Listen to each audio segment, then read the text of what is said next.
Even with the latest security technology, the increase in zero-day attacks creates perimeter security challenges.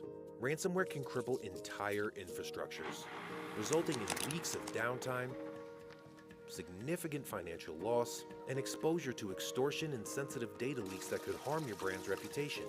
Sooner or later, an attack will slip through. How will you protect your most valuable assets? Your data.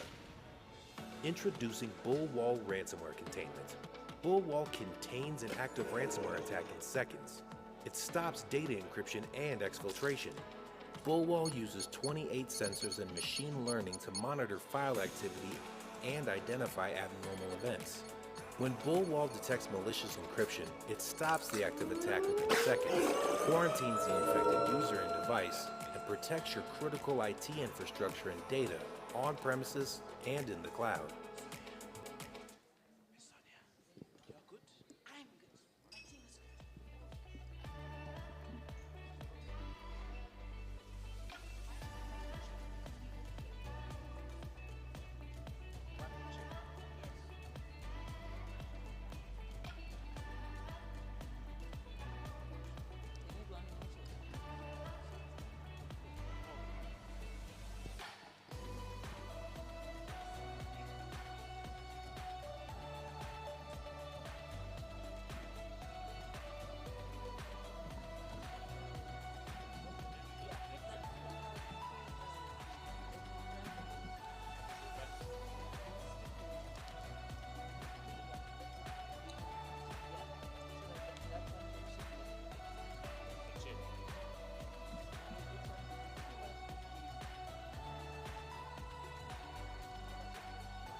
I'm at 60.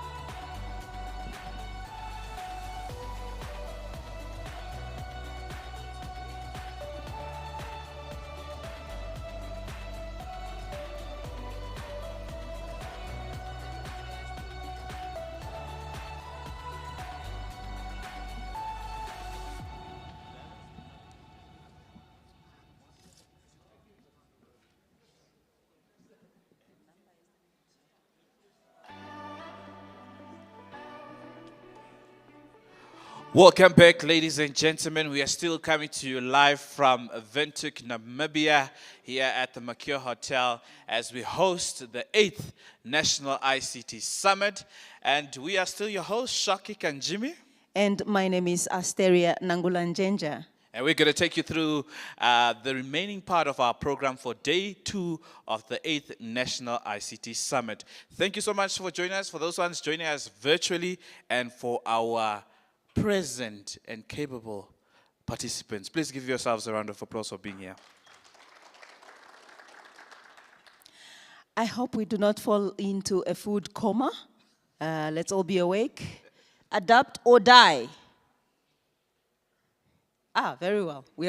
We're still awake. All right, I would like to introduce our next item on the program. We'll have a panel discussion that will be led by Ms. Sonia Kutsia, Managing Director, Souls Essentials IT. She will be unpacking the topic, harnessing the power of AI in research, science, and technology to address Namibia's challenges such as water, energy, food security, One Health, climate change, and sustainable development. Let's please welcome her on stage with a panel of experts.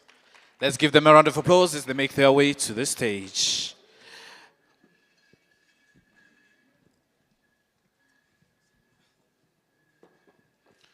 Let's clap hands, let's encourage them, yeah?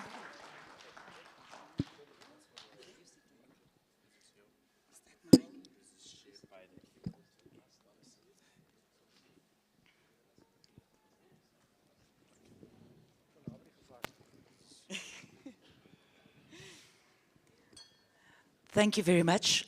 Welcome to this afternoon's session. All protocols of the day observed. We have heard the topic of today as harnessing the power of AI in research, science, and technology to address Namibia's challenges. As we stand on the cusp of a new era, artificial intelligence emerges as a beacon of innovation and hope. Namibia, like many nations, grapples with pressing issues such as water scarcity, energy deficits, food security, One Health concerns, climate change, and the pursuit of sustainable development. Now, just very interesting that AI actually dates back to 1950. And the lead was Alan Turing in his book about AI games. So this panel brings together leading experts and visionaries who will explore how AI can revolutionize our approaches to see these multifaceted challenges by leveraging advanced algorithms and data-driven insights. We aim to uncover sustainable solutions that can propel Namibia towards a resilient and prosperous future. I invite you to engage in this vibrant discussion as we delve into the transformative potential of AI and its role in shaping a better tomorrow for Namibia. I'm joined by Mr. Stefanus van Staden, Director of the Office of Prime Minister, Mr. Naftali Ndongo, Lecturer at NUST, Rian Steenkamp, Member of the National Space Science Council from NCRST. I want to hear the space story.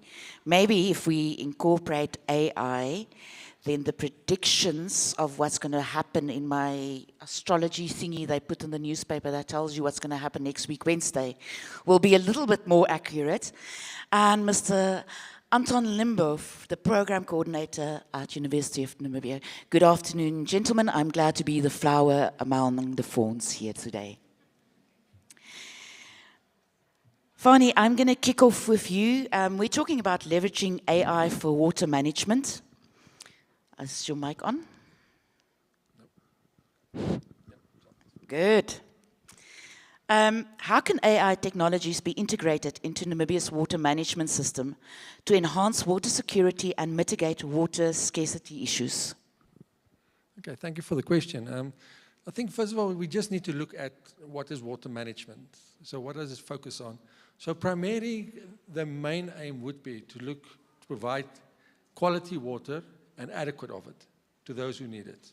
I think that's the basic principle. The second part of this really is about resource management, because water is an important resource and needs to be managed.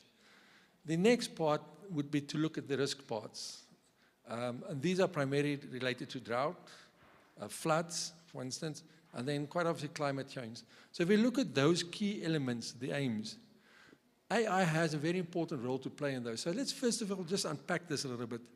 If we look at AI's capability, it's really about predicting things and doing things.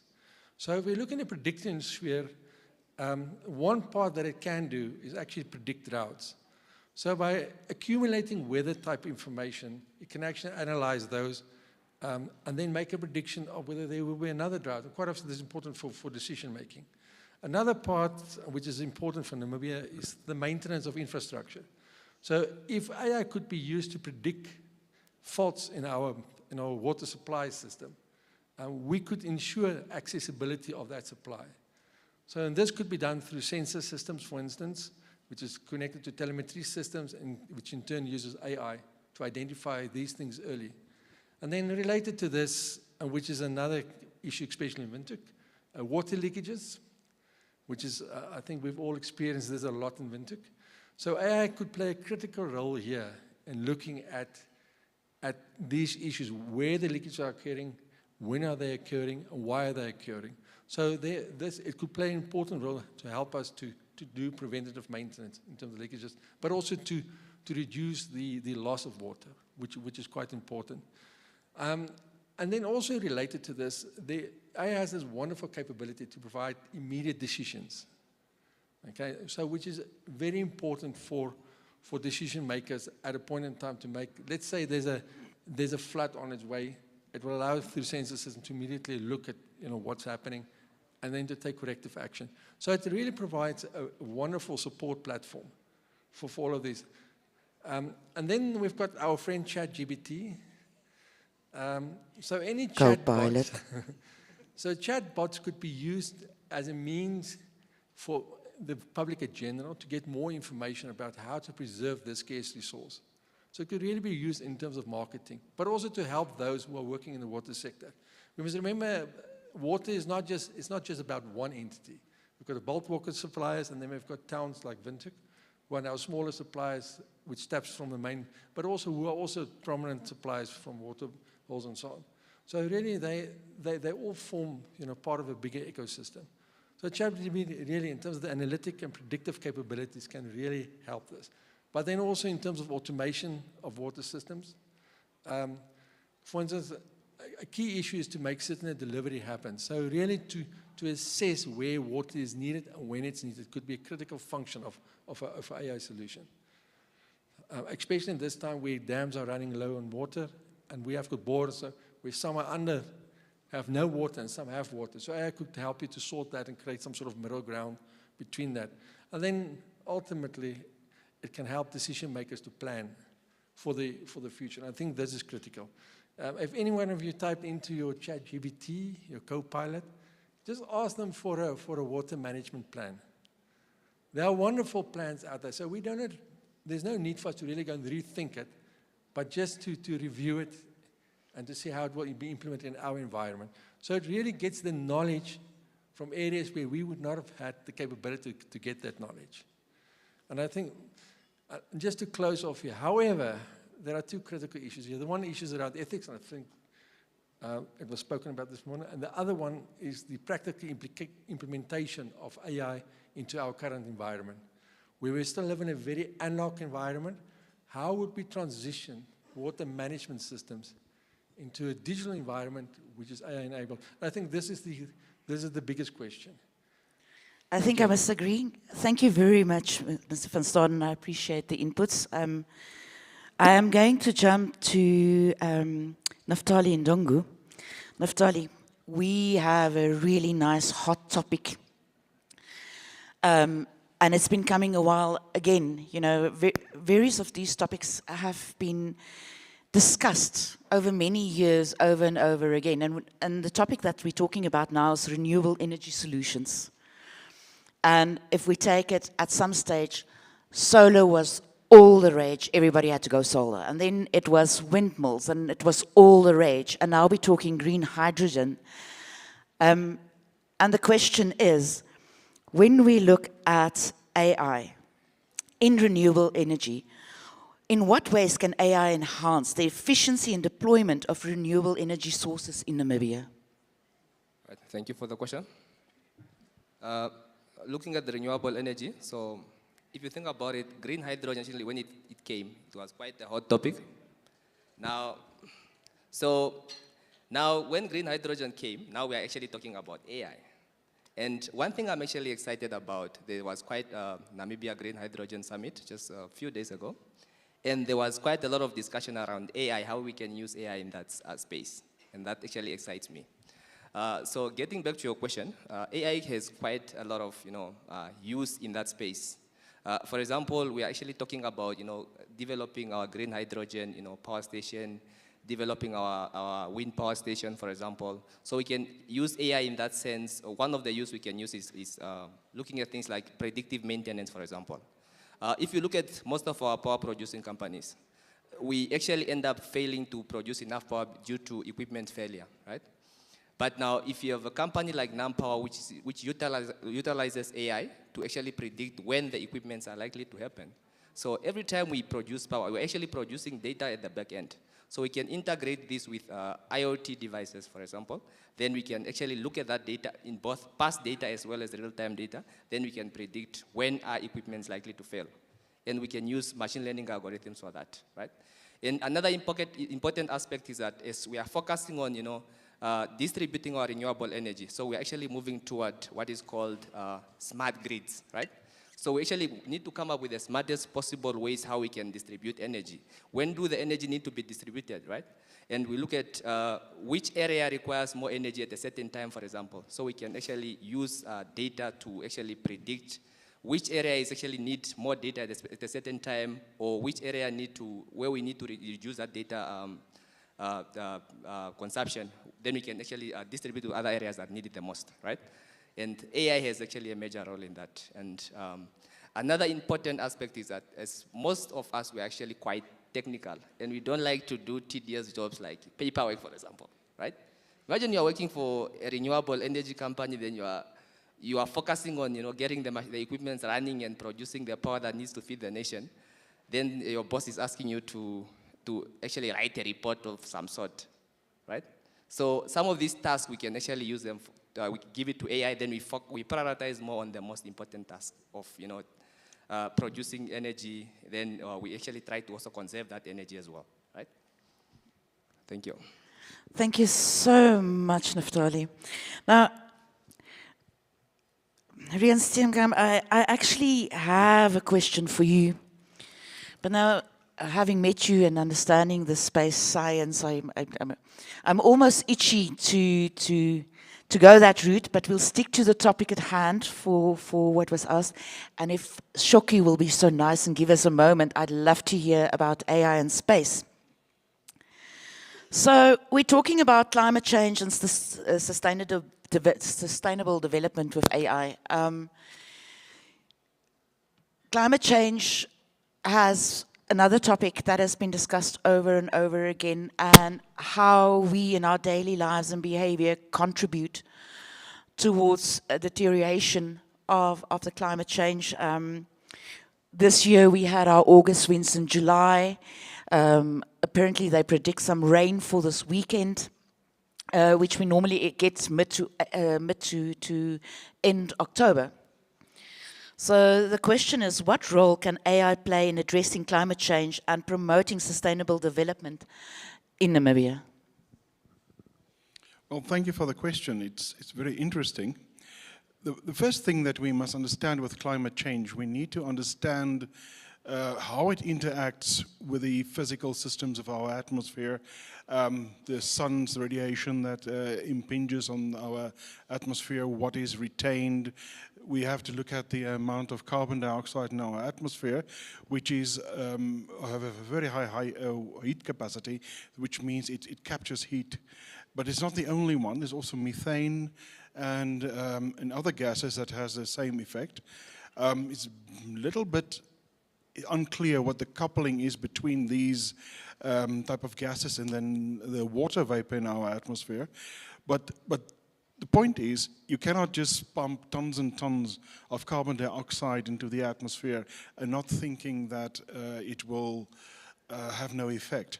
So we must try to see and predict what the effects would be. Now, there are a lot of different models that we can do, numerical models and stochastical models that we can program and run on huge computers that can predict the climate. And climate is not weather, remember. It is an averaged weather that you have over long term. But predicting it into the future, AI has a very powerful predictor tools in those sort of things, especially in terms of machine learning algorithms.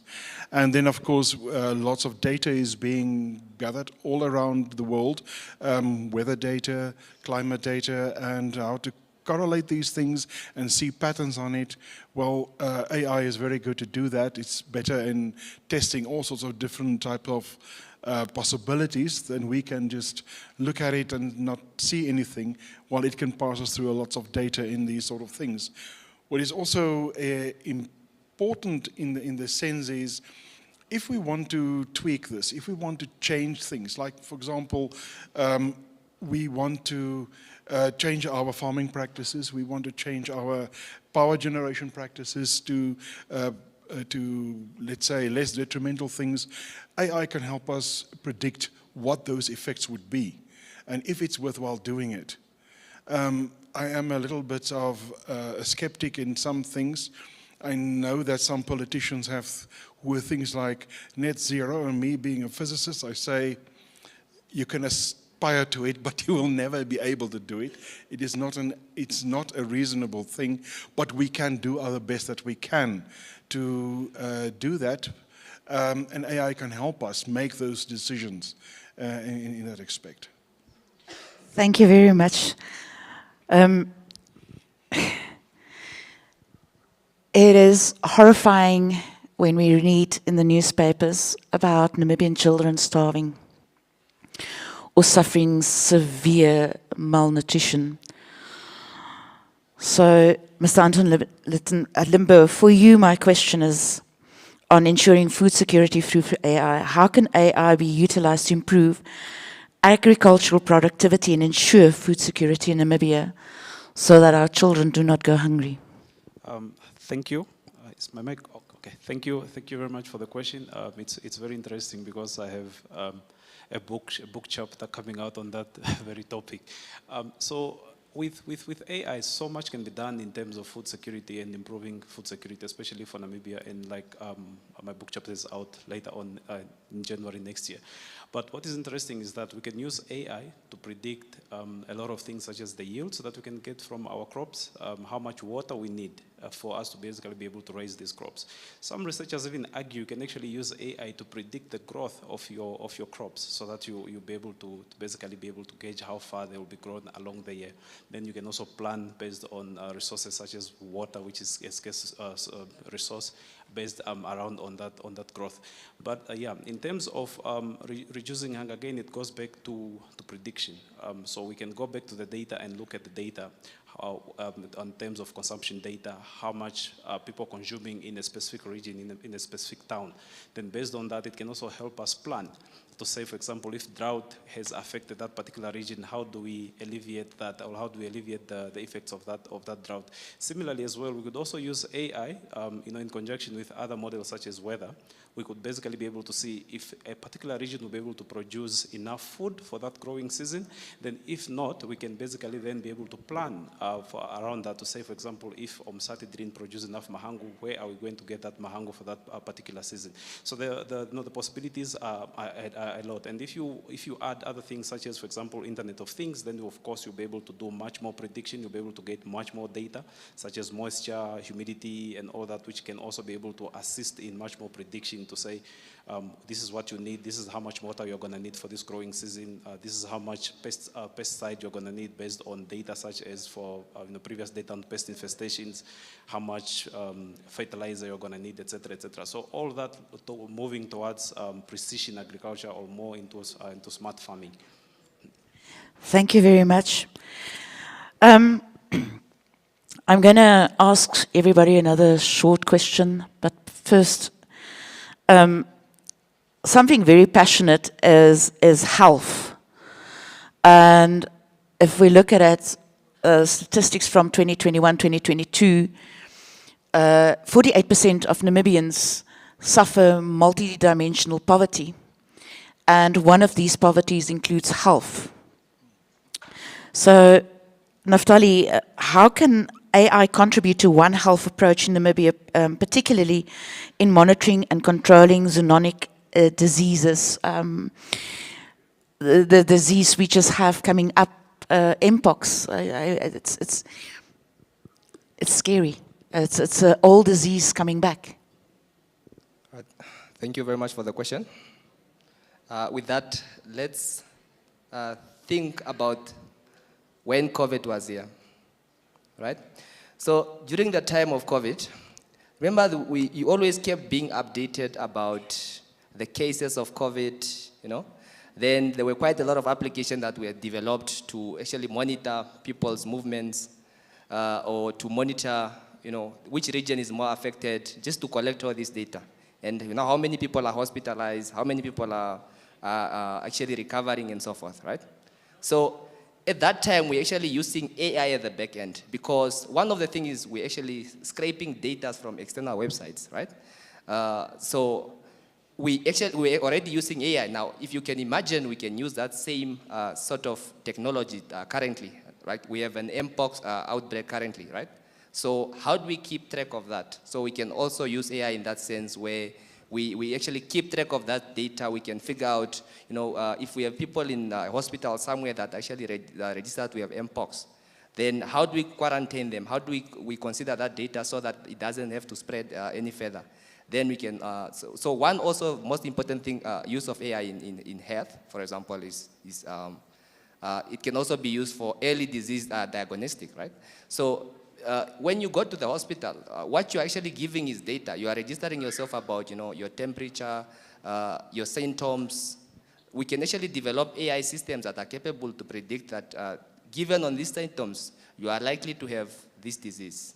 Then we can implement things like, computer vision models to do predictions in diseases such as cancer, right? Instead of you having to take a long time waiting for the results, you can actually just feed that results, that image of your lags, of your scan into a model. Then the model should be able to predict, to say, okay, looking at these symptoms, based on the data the model was trained on, you are actually likely to have cancer, or you are likely to have this particular disease.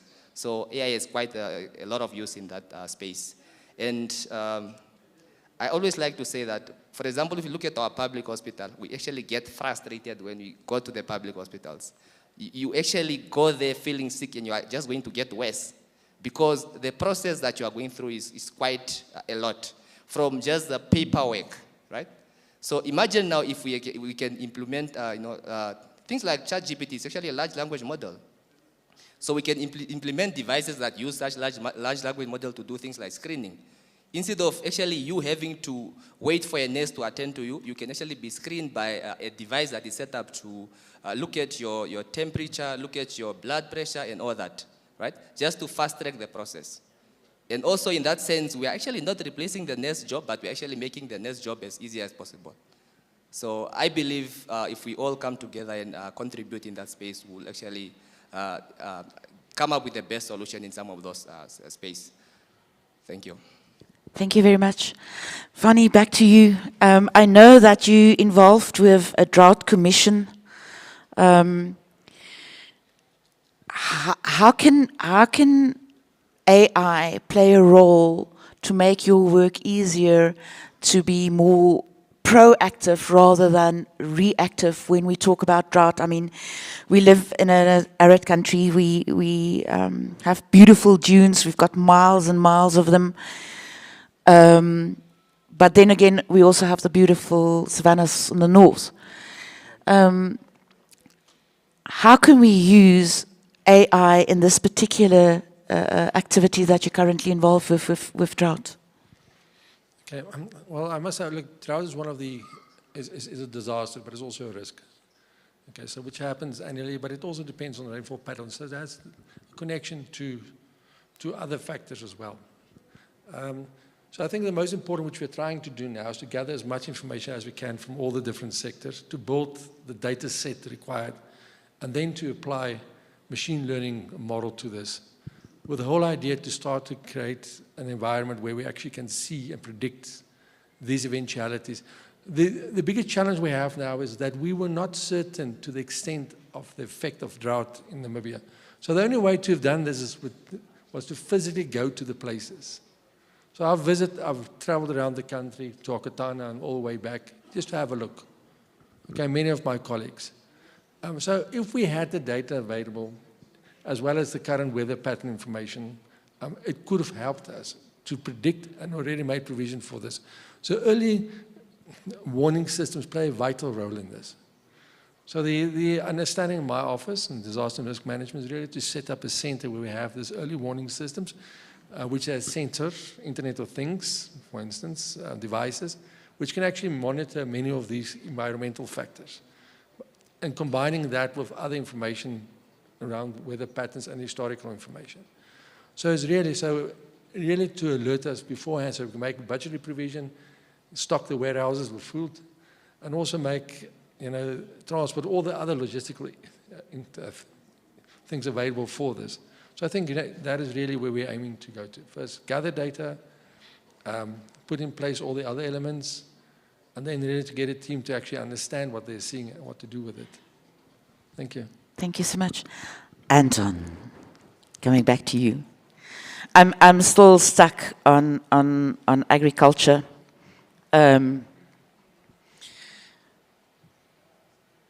We have so much going on in agriculture, but then again, during our recent family holiday to the Kunene,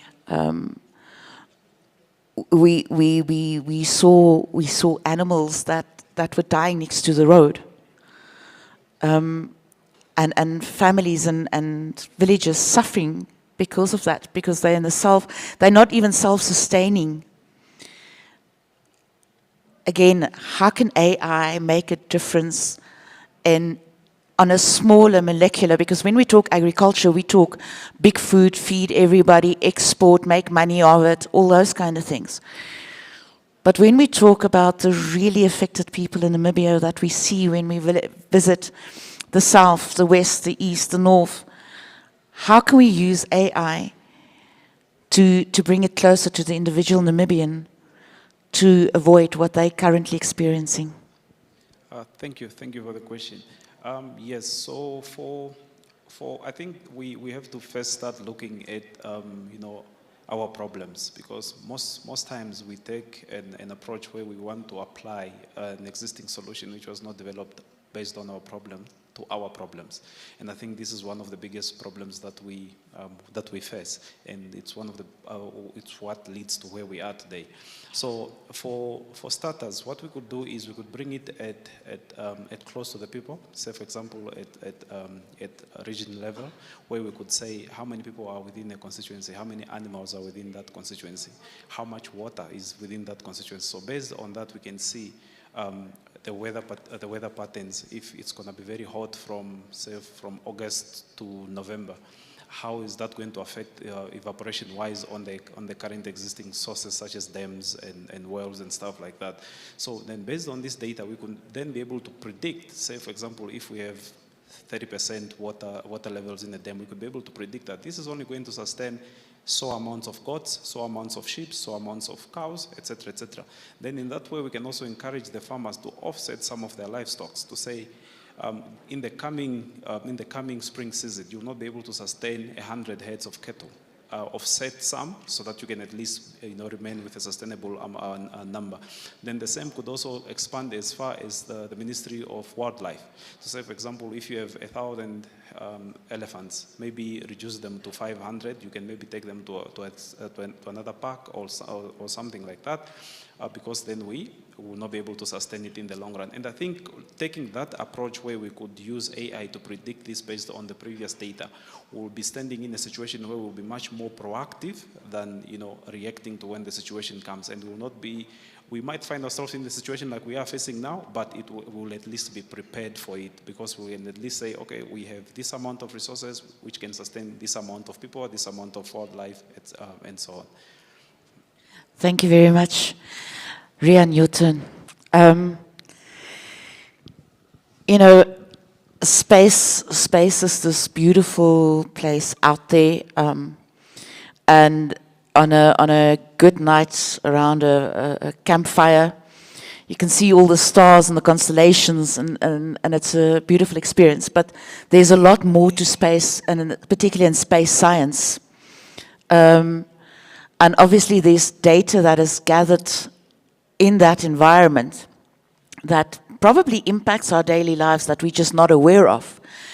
So how can AI help you, your team, the wider Namibian team, when it comes to space science, to improve our lives? Well, thank you for that question. It's actually a huge topic, but I'll try to cut it as short as possible. Well, there are several aspects of it. One of it is Earth observation from satellites. We are constructing at the moment an Earth station, which is a downlink from satellites. And all of the matters about climate, about drought, water resources, agricultural resources, can be addressed by AI analysis of images from space by our satellites observing us. It's only wildlife migrations, crop health from the color and spectra from that. We can look at many other aspects, maybe drainage patterns, and many predictors can come from that. That is one aspect that ties in with water, with climate, with weather, with agriculture, and many such things. Other aspect is space weather, which is a little bit of my expertise where the sun has, we are currently experiencing a solar maximum. That means that the sun is in its most chaotic and active state, and then after a while it will decline again into solar minimum, so it's 11-year cycle. That means every time it is a solar maximum, the heliomagnetic field is in chaotic condition, and then eventually it's settled with an opposite polarity. So the solar magnetic field changes every 11 years, its polarity in the sense when it goes to solar minimum where everything is quiet. But during solar maximum, you will get these coronal mass ejections, and you can get then interaction between that coronal mass ejection and our magnetosphere. And a few months ago, we will see some interesting aurorae, high altitude aurorae, red ones. Low altitude has different colors. And this it can have impact on communications and many other things. And the predictions and the modeling of these type of events, AI can help with that. The other thing is that we are involved in is astronomy, astrophysics and astronomy, where we already have the HESS project running. We are working towards the Africa Millimeter Telescope, which will observe the space in millimeter wavelengths. And that means that it's also part of then through very long baseline interferometry with the Event Horizon Telescope, where we will be looking at the imaging of black holes. And then also we are signatory to the Square Kilometer Array, which will be the largest telescope or astrophysics experiment in the world. And that one will generate data at a rate, when it's fully operational, of 14 exabytes per day. There's no way that a person can evaluate that. So we need machine learning and AI algorithms to mine the data and reduce the data. We cannot even, through our telecommunications infrastructure, send that data abroad. It's too much. It needs to be reduced, and that means instant discoveries can be made by pattern recognition software and image analysis, things that run on basically machine learning, that is a type of focus AI.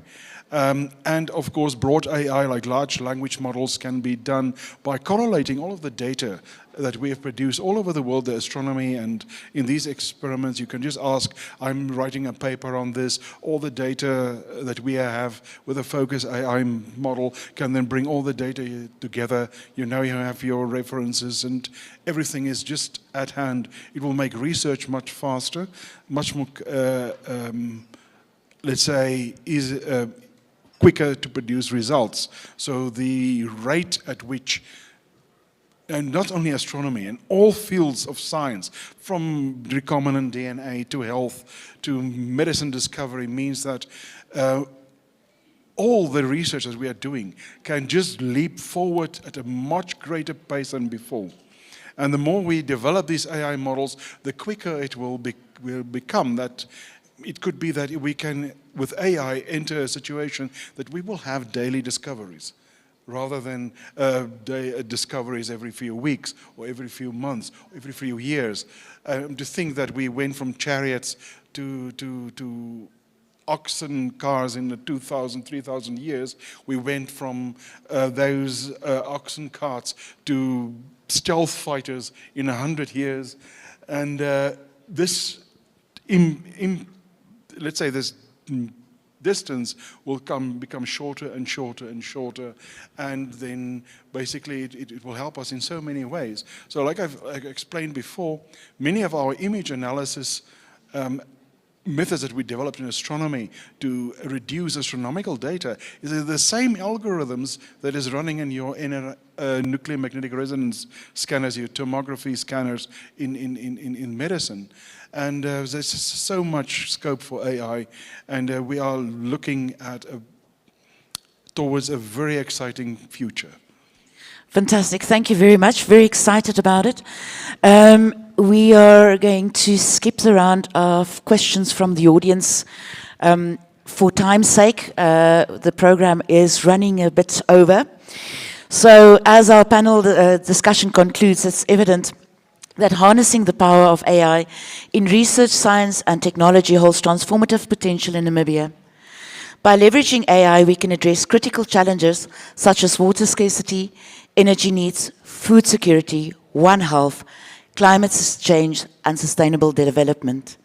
Collaborative efforts among researchers, technologists, and policymakers are essential to ensure these advancements are effectively integrated into national strategies, emphasizing the importance of ethical AI deployment.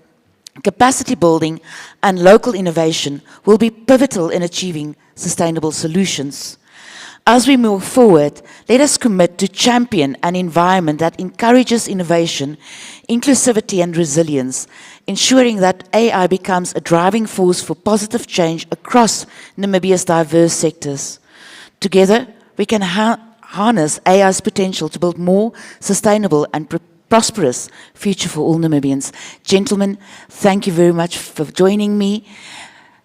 Dr. Matta, thank you very much for inviting us to be part of this great event. And Shoki, over to you.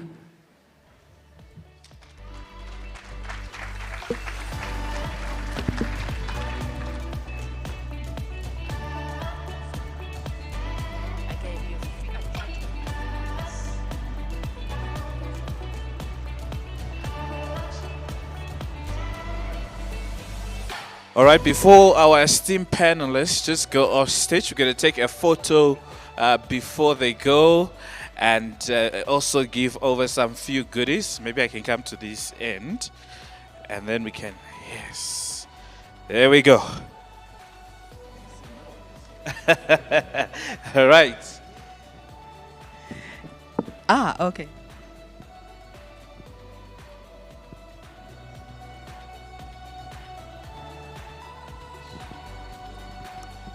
Thank you very much.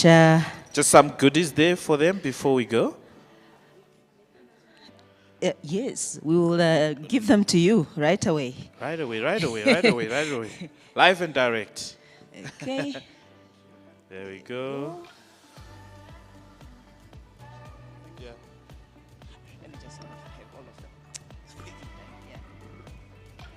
Can we give them a big round of applause? Thank you so much. You may take your seats. Thank you so much. So they gave us quite a lot of insights in terms of how AI can play a role in different sectors. If you listened quite carefully, I listened to the part where it can actually predict the kind of water you need in a certain area. So already AI is getting involved in all the sectors, so it's trying to make our lives basically easier, and we don't need to suffer. We need to predict how the rain will come and all those things, and then we are well prepared for any situation. You know, and having to predict or actually secure food and, you know, farming, as our former speaker have said, you can actually do your farming while you are in your house. Yeah. So there's no need for you to go in the field anymore. You're just on your tab and you are, you know, monitoring how things are going. Very well. Now, before we quickly move on to our next panel discussion, we have some goodies to give away very fast. And then we'll move on to our next topic, which will really highlight social media and so forth. And also the panelists are already on standby. They are ready to really take us through this important topic. Of course, we are all using social media, right? One way or the other. Are we all on Facebook? Just show by hand. X. Aha. Instagram. TikTok. LinkedIn. Which other one did I leave out? Huh? YouTube. Content creators. Content creators, indeed. Well. All right, Shoki. One of our sponsors have actually given us or gave us goodies to give away. So I'm just going to ask you a very simple question. You raise your hand, we give you the mic, you answer, we give you what they gave us to give to you. Indeed. We asked the question first. The fastest, I want somebody to actually help me spot the first person to raise their hand. Yes. Oh, after we pose the question. Okay. NBC has recently introduced a mobile app where one can watch TV and listen to all NBC platforms. Please give him, oh wow. Please give me the name. Yeah. The gentleman in blue. In blue, please stand was up, please very stand up. quick. Remember to stand up for the sake of our virtual participants as well. Yes, please declare. Okay, my name is Henry Gwai. I am a student at the University of Namibia Science and Technology. NBC, which is an NBC Plus. That is the TV program that you can find on the digital space. Indeed, he is correct. Congratulations. You may pick up your goodie quickly, please. Run to the stage so we take a photo. We don't want to be accused of pocketing the pack. Can we give him a big round of applause?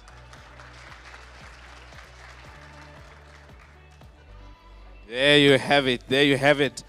Live and direct right here at the Makia Hotel in Windhoek, in Namibia. For those ones who are following us virtually, I think we also don't want to leave you behind. I think later on once, we will look at our systems to see if we can also pose a question. The very first person to also maybe answer the question, we get to give you something special. Because we have, how many companies have already given us goodies? So far, 3. So we still have more. I think about 6 goodies to give away. So one of them is Green Enterprise and the other is? Fritz, and we also have, just and the 3. And Powercom, I think. Indeed, yes. And then NBC. And NBC. Yes. So be on the lookout. Be on the lookout. Okay. So we move on to our next panelist. Okay, technology is failing me here, but we will not fail, don't worry. So the next panel is titled Social Media Mediated Gender-Based Violence Charting, a Way Forward. Now to moderate this session is Mr. Benjamin. I don't want to fail his surname, so I'll keep it to Mr. Benjamin. He's a researcher in the Department of Informatics at the Namibia University of Science and Technology, and he will be able to introduce his panel. Mr. Benjamin, the floor is yours. Can we give them a round of applause? I think the panelists can also make their way to the stage. Indeed. Because we are running a little bit behind our schedule.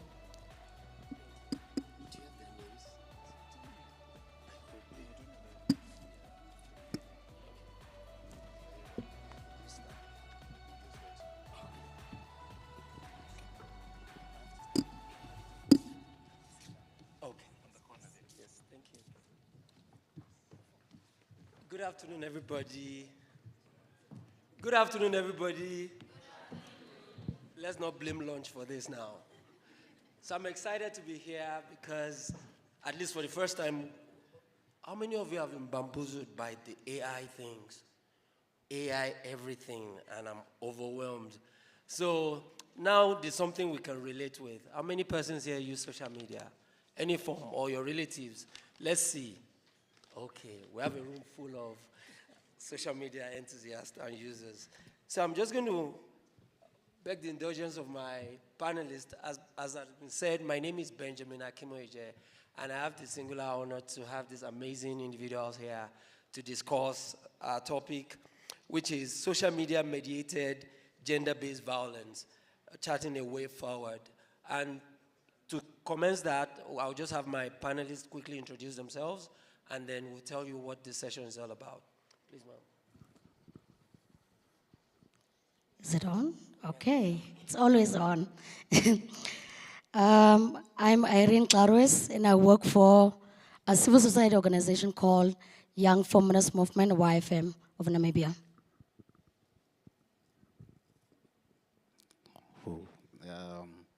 I'm Gabriel Pahola. From Namibian Police Force, Senior Inspector by rank. and I'm attached to cybercrime. Thank you. Good afternoon. My name is Robin Kleinans. I'm a Deputy Chief in the Directorate Legislative Drafting at the Ministry of Justice. Thank you very much. So as you can see, our panelists are well equipped and positioned to talk about this. So the issue we want to discuss is, knowing that we're all using social media, is there a way we could have policies and guidelines to protect us or make social media a safe place for everyone? And in order to give you a perspective to what this conversation is about, a recent study carried out by a UN university shows that at least 28% of females say they experience some form of online gender-based violence.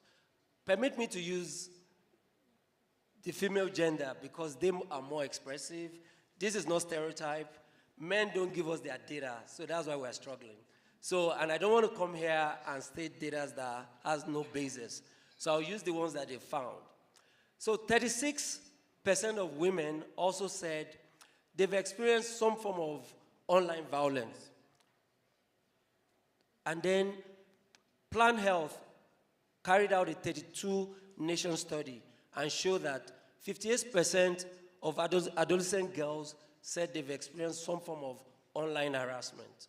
So you can see an indication of what we're talking about that is out there. But more importantly around now, study also shows that it's not only women that experience gender-based violence. There are all form of other individuals that experience gender-based violence online, especially the ones social media facilitate. So that, and what you might be wondering, what does social media gender-based violence means, or what does social media facilitated gender-based violence means? This means any form of violence that social media contributes to or enables, aggravates, or amplify. If social media plays any role in pushing it, it might be eventually online or offline. So the argument here is, as social media plays significant roles in all our lives, and it's such a complicated issue, how do we monitor or manage this situation? And then you might say, okay, Namibia doesn't have policy. That's not true. If we go around, we'll see that there are some policies already in place. There's the cybercrime policy. There's a guideline that guides government officials on how to use social media. There's a policy in the works right now that has some elements of social media in it. And you can also see that there have been some efforts towards intervention in terms of social media or digital space, facilitated violence. So the question now is, do you think the policy we have existing already is good enough, or there are some gaps, or do you even think policy can do anything to stem gender-based violence? And importantly, this panel discussion is focused around prevention, not intervention. Sometimes interventions are overly too late. Is there a way we can use it to prevent and make online safe place for every one of us? That is what we are hoping we can ask our panelists this afternoon, and they can help us with their vast experience to tell us what way forward. With that said, I'm going to move on to our first panelist. But before I do that, I want to ask every one of us, are we on the same page? Are we on the same page? Thank you very much. So, ma'am, can you share with us a typical experience of putting on the gender lens of a feminine user on social media, their experience? Yes. So when we are talking about violence in general, as women, we live already in a violent world. And then we see how now that transform or translate into social media. We are not living in a world where people really, care about each other. Women just by walking out of the street, you are already violated. And then when this happens on social media, it creates some sort of anonymity where the perpetrator is protected because you can't see him, you know, and you can't hold the person accountable. But as feminists, what we are looking for is the inequalities that are already lying in the society. So if our cultural norms, if our gender norms are already violent, you know, then it can also easily happen on social media, and then there's no accountability that take place. For example, talking about examples, not long ago, a newspaper reported on social media that someone has been raped. And then the comments of our Namibians, you know how our Namibians can be, is like, yes, she deserved it. What was she doing with these guys, you know? And all of these things, imagine someone who is not even maybe the survivor of that incident, but has happened to before, can be re-traumatized because you are being told, these are our norms. This is how we see Namibians, you know? WhatsApp groups are being created. Just last week, I was in a rural town, and then I was being told that kids create WhatsApp groups to bully other kids, you know? People who have influencers, like pastors creates WhatsApp groups to bully other people of different sexual orientation. So these are the things that are happening in the world that we have, but there is no accountability. Yes, there can be policy, but what are the monitoring processes that are there? Even with the platforms such as Facebooks and TikToks and all of these things, can they strengthen that, you know? But also as a society, can we look at how we treat people? What are our gender norms? What are our social norms that translates into this violence? And sometimes this violence happens that somebody spoke about it on social media, so it comes from the society, the way we are thinking, then it's on the social media, and then now it translates back into the physical world again, where people can actually feel that violence, because people are now threatened, people are now traumatized, they cannot move anywhere, they are being stalked. So it's things that we really need to look into, but practically look for solutions that work for people so that people can feel safe and included and protected. Thank you, Ms. Irene. That's a lot that you've just given us to swallow or chew. So, Mr. Gabriel, you've heard her. So how do you think policies, or how can stakeholders come together? She said it's not only policies, people have to be held accountable. And you've seen all the scenarios she has painted. Unfortunately, we don't have so much time, so we have to make it short and succinct. So how do you think stakeholders can come together and either put policy or actions that can prevent these kind of experiences? Thank you. The stakeholders, the importance is that they need to come together to have a collaborative approach where the government the agencies need also to come together with the tech companies and all other civil society organizations. They will be able to come up with the robust policies to combat this. And in that also, this I like always to share with everyone. It looks simple and sometimes it's so expensive. Through awareness, policies can be also done in including awareness and educationals, because the moment we educate our peoples and do the awareness, we'll be able to combat this type of viruses and that. And the other approach also the stakeholder can do, as you, the moderator, they introduced that you are the researcher. We need also to do the research and do data corrections. That will be also able us to come up with robust or good policies to combat such crimes. And also we also need to have the international cooperations, as we know that social medias or crimes which are occurred because of or through social medias, the perpetrators or the victims, they are not just in this hall where we are now. A perpetrator can be, maybe a given example, can be in China now, and the victim is here. That's why we need also to have international cooperations in our policies. We must able to have on that. And also, our policies must also have all the stakeholders which will be there. We must be having accountable to everyone through that policy. Thank you. Thank you very much. You see, my panelists are very robust and smart about these issues. Thank you very much. So finally, I want to ask you, do you think there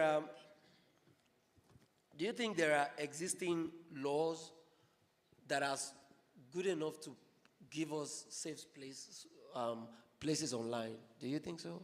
Currently, the answer to that would be no. The cybercrime bill has been in development since 2019. A layman's draft has been developed, and it should be presented to the Cabinet Committee on Legislation very soon. We are hoping that it would be passed by Parliament intermittently.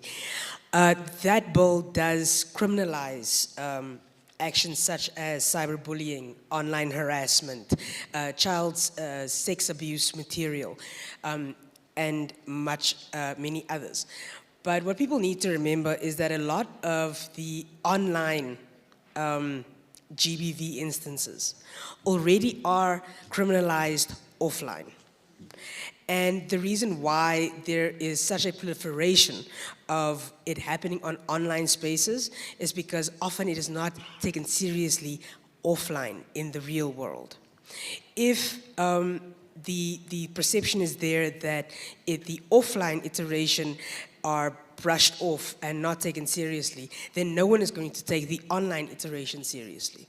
If gender-based violence in the real world is not tackled in a much more meaningful manner so as for the community, for society, for the nation to see that perpetrators are properly punished, that perpetrators are properly brought to justice, then how can there be an expectation that online iterations of gender-based violence will be taken seriously? So the thing is that we can talk about online safe spaces, but in our current dispensation, if it is not taken seriously offline, then the expectation for it to be taken seriously online, it's a little waffly. I mean, let me take you on that quickly also. With what you just said now, do you think, now policies are by government and by people, but these things happen on platforms.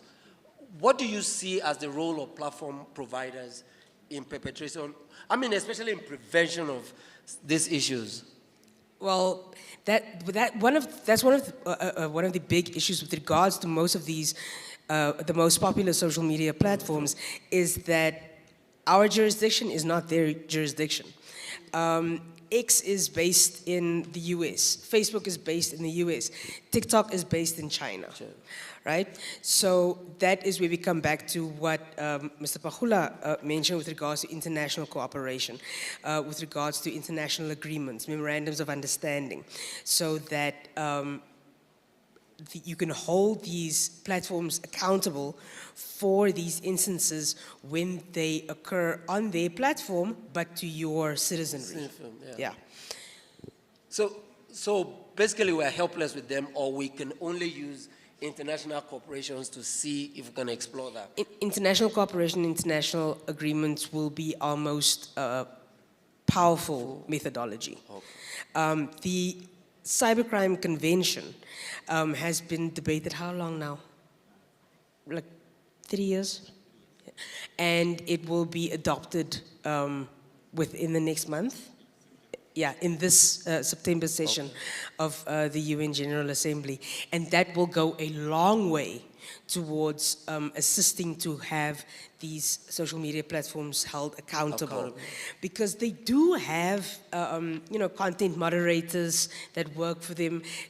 You can report a post or a page, but for example, an individual user, beyond reporting and blocking, there's not much that you can do. You can't be, for example, we as individual users, we can't run to Nampol and be like, guys, they scanned me on Instagram.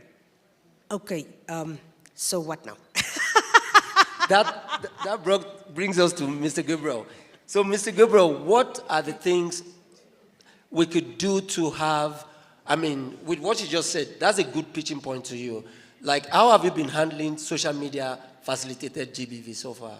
I mean, how do you think, first of all, because we are talking about prevention, how can we create safe spaces with your role as NAMPO help citizens limit social media facilitated GBV? As I mentioned first, that awareness can be also one of, can be done. And with that also, with NAMPO come up with we have also come up with some initiative where we created the cybercrime unit. Okay. And also recently, that's a new unit which is established, but it's more concerned on, or it's more relating on children, which called online protection. Yeah, it's a new unit. I think it was just established last year. The abbreviation, we call it OXIA, which is Online Child Sexual Exploitation and Abuse. This unit is in a collaboration with other stakeholders. I alluded also the importance of stakeholders, how they are the ones spearheading of this, and they are doing quite well on that for prevention of this type of crimes. Yes. And also, the NAMPO also decided to do the trainings to the law enforcement or the members of on how to prevent. And also, we came up also with the program of social monitoring or social media monitoring, of monitoring of any disturbance online, even though sometimes we might not react, because we are preventing, but we might not react, but we will see what is happening. But yes. But I hope the citizens know about these interventions, or do you have like call centers where we could call if we see such, like report a post or something, apart from reporting it on the platforms? The call center, I would just say, when you call the toll-free for Namibian Police Force, they will able to direct you. And also the call center, we also have some stakeholders. Today is like I'm talking now too much of stakeholders, where I would say Lifeline Child. Yes. They are also, we engaging with them of saying yes, we can receive. And also the Ministry of Gender, when you call, they will also able to direct you to us. And also here in Windhoek, we also used to tell the community to say they can call also state police number, the commerce people. Sometimes they are even not commerce, because state police, they say, we used even to receive calls from outside, but they were able to direct. Okay. Yes. Thank you very much. So everybody, you can see that the police has some initiatives towards addressing GBV prevention. So, Ms. Irene, I also want to ask you a very interesting question that research has shown. Do you think social media and mental health amongst the youth is a thing? Yes, it's a very, very big thing. As I was saying, when these attacks happen to you on social media, for example, if a video of yours is taken without your consent, like the video that we are laughing about now in the middle of the road, you know, not knowing what kind of mental impact that can have on someone. Because after this even happens, you're laughing about middle of the road, after this happens, there's even no psychosocial support that you are having. There's no legal support that you are getting. So all of these things can play a role into your mental health, because nobody even knows. If it's a physical attack, then you can go, and then the social worker can come in, the Namibian police can come in. But then you are just there with yourself, dealing with this issue. So it does affect the mental health, especially of the young people. And we know there's been many, many cases of suicide. There's been many cases, you know, where young people, especially the ones that we are working with. So first of all, we like to talk about accessibility and affordability. So how do you access this platform, but what does it also offer you as a child? We know recently in Namibia there's been a case of child pornography where there were just genitalia of very prominent men just going around, and the children are just getting that into their face. So these are all of the things. So we need to really look at how we strengthen, the protection and recognize it, that this is happening to people. But how do we also support the people? But how do we also as citizens not enable these behaviors? Because we are enabling. Now we are laughing about going to Subak in the middle of the road, We are laughing, but we also know that this video was taken when somebody didn't consent. A drunk person can't consent to anything, So all of these things. So we need to really work together. Thank you very much, Ms. Erin. Consent is a big issue. Unfortunately, we don't have a long time to discuss this, but I believe that it has created some awareness and triggered a few things in you. So even though the time is so short, I'm going to ask if there's somebody in the audience who has a question for any of our wonderful panelists. Any question? Any takers? Okay, I'm going to take just two. I'm running out of my pay grade, but so quickly, please make it short and succinct, very short. Okay, I hope everyone can hear me. Yes, we can hear you.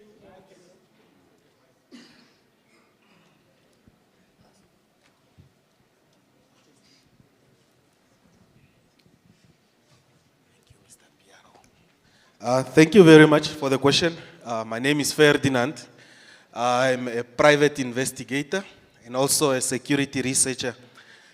So my question, okay, thank you very much for the information. It's actually to go more on the police part. I was a police officer before for 7 years. And thank you very much for the police for initiating the office for online child sex oriented session. So my question is just social media and what the police is doing. I want to find out, is the police also working on prediction, as it was stated before in terms of AI, to gather information so I can make decisions, or is it based on information that is collected? I hope if I'm making it clear.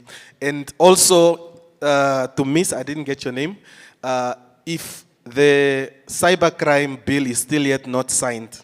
So what is happening to the current crimes that are currently being committed?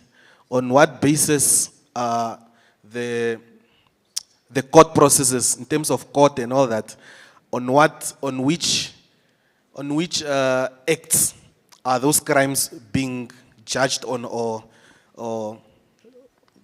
court orders being done onto? I believe you understand what I'm trying to say. Yeah, those are the two questions that I have. Yeah, just regarding that. Thank you. Only two. Do we take the answers now? Yes, please. I think, yeah, we can take question by questions. Yes, as you said, you were a police officer, a former colleague. One of the functions of the police is prevention. And on that prevention, we are still doing prevention before the crime opened or occurred. We, like I said, we are doing social media monitoring, and whatever we come across, sometimes we don't react.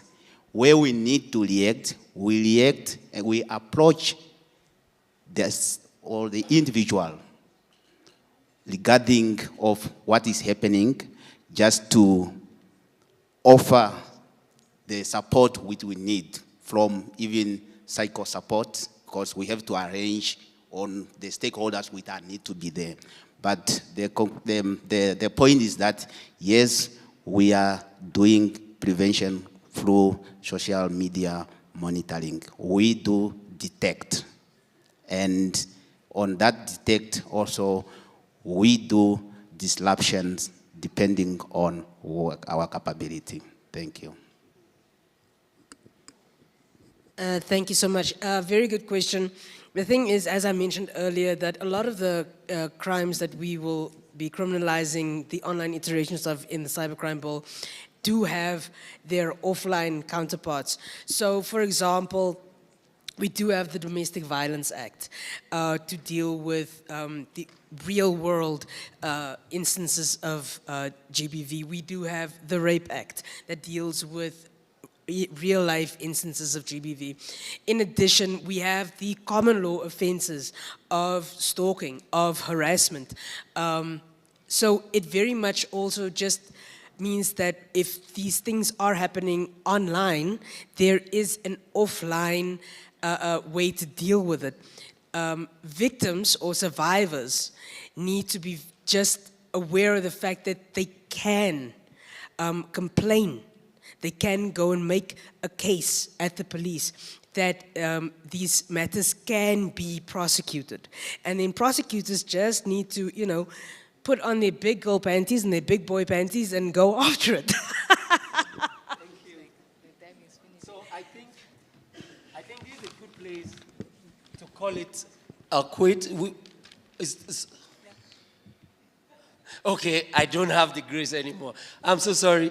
So you could see that there are initiatives, there are opportunities and avenues for individuals to report and to make sure we prevent gender-based, social media facilitated gender-based violence. Also, we've just been told not to be facilitators, not to be enablers of these behaviors. So whatever we see on social media, we shouldn't amplify if we see it's not going well with other people, and we should try to make online a safe place because we are all stakeholders in this issue. Thank you very much. A round of applause for our panelists, please.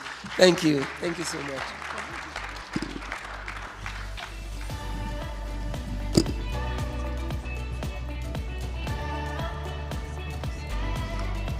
There you have it, ladies and gentlemen. Can we give them a big round of applause?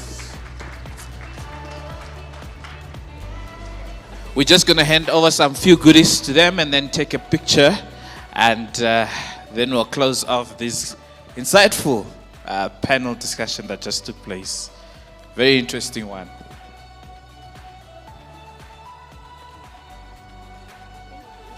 Okay, just turn it around there, okay? Oh, we need to move a bit. There's a specific spot.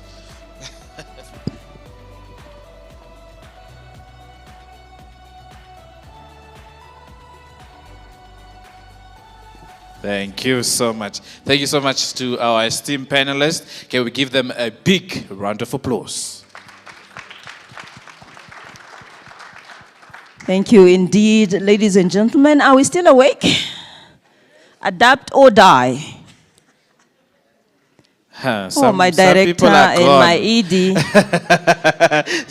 Some people are gone. Some people are gone. May we all rise just to stretch. Yes, please. Rise to stretch. Rise to stretch. I think we had a very insightful conversation about how we ought to present ourselves online and how you are most likely to get prosecuted in the absence of our upcoming cybercrime bill. So, yeah, let's stretch. Delilah and they were wiggling. They were wiggling something. I can't recall quite well what they did, but maybe let's just stretch. I mean, they said do that AI stretch. Wiggle. Let's try it. 1, 2. Wiggle. There we go. Thank you so much. Please take your seats. Up next, we will have a discussion or a presentation from the Namibian Broadcasting Corporation, which will be presented by Mr. Nico Muya, Chief Commercial Officer. But this will be done after this short commercial break. Stay tuned.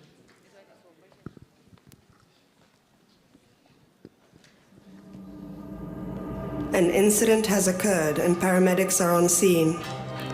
What is the perspective of a mother covering her child's eyes from witnessing the horror? What is the perspective of an officer trying to piece the incident together? And what is the perspective of a journalist taking a picture? New Era Newspapers, bringing the perspective to you.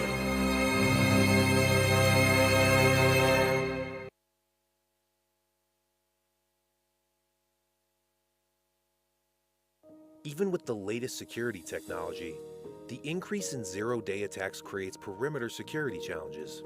Ransomware can cripple entire infrastructures, resulting in weeks of downtime, significant financial loss, and exposure to extortion and sensitive data leaks that could harm your brand's reputation. Sooner or later, an attack will slip through. How will you protect your most valuable assets? Your data. Introducing Bullwall Ransomware Containment. Bullwall contains an active ransomware attack in seconds. It stops data encryption and exfiltration. Bullwall uses 28 sensors and machine learning to monitor file activity and identify abnormal events. When Bullwall detects malicious encryption, it stops the active attack within seconds, quarantines the infected user and device, and protects your critical IT infrastructure and data on premises and in the cloud.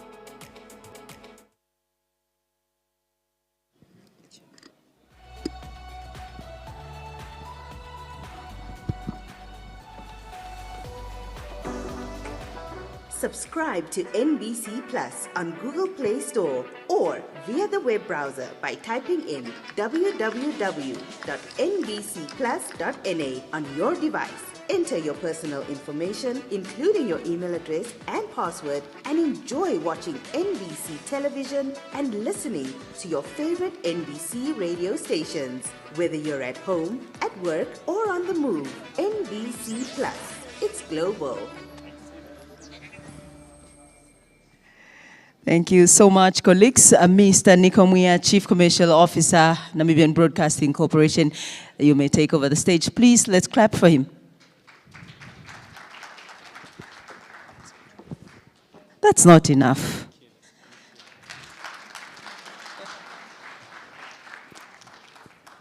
Good afternoon. Afternoon, everyone. I know it's after lunch. Good afternoon, everyone. Are we doing great?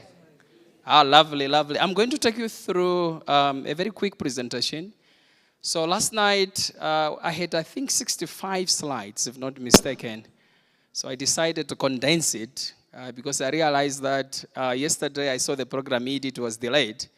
I realized that, no, as well today, the program might be delayed. So I've condensed it.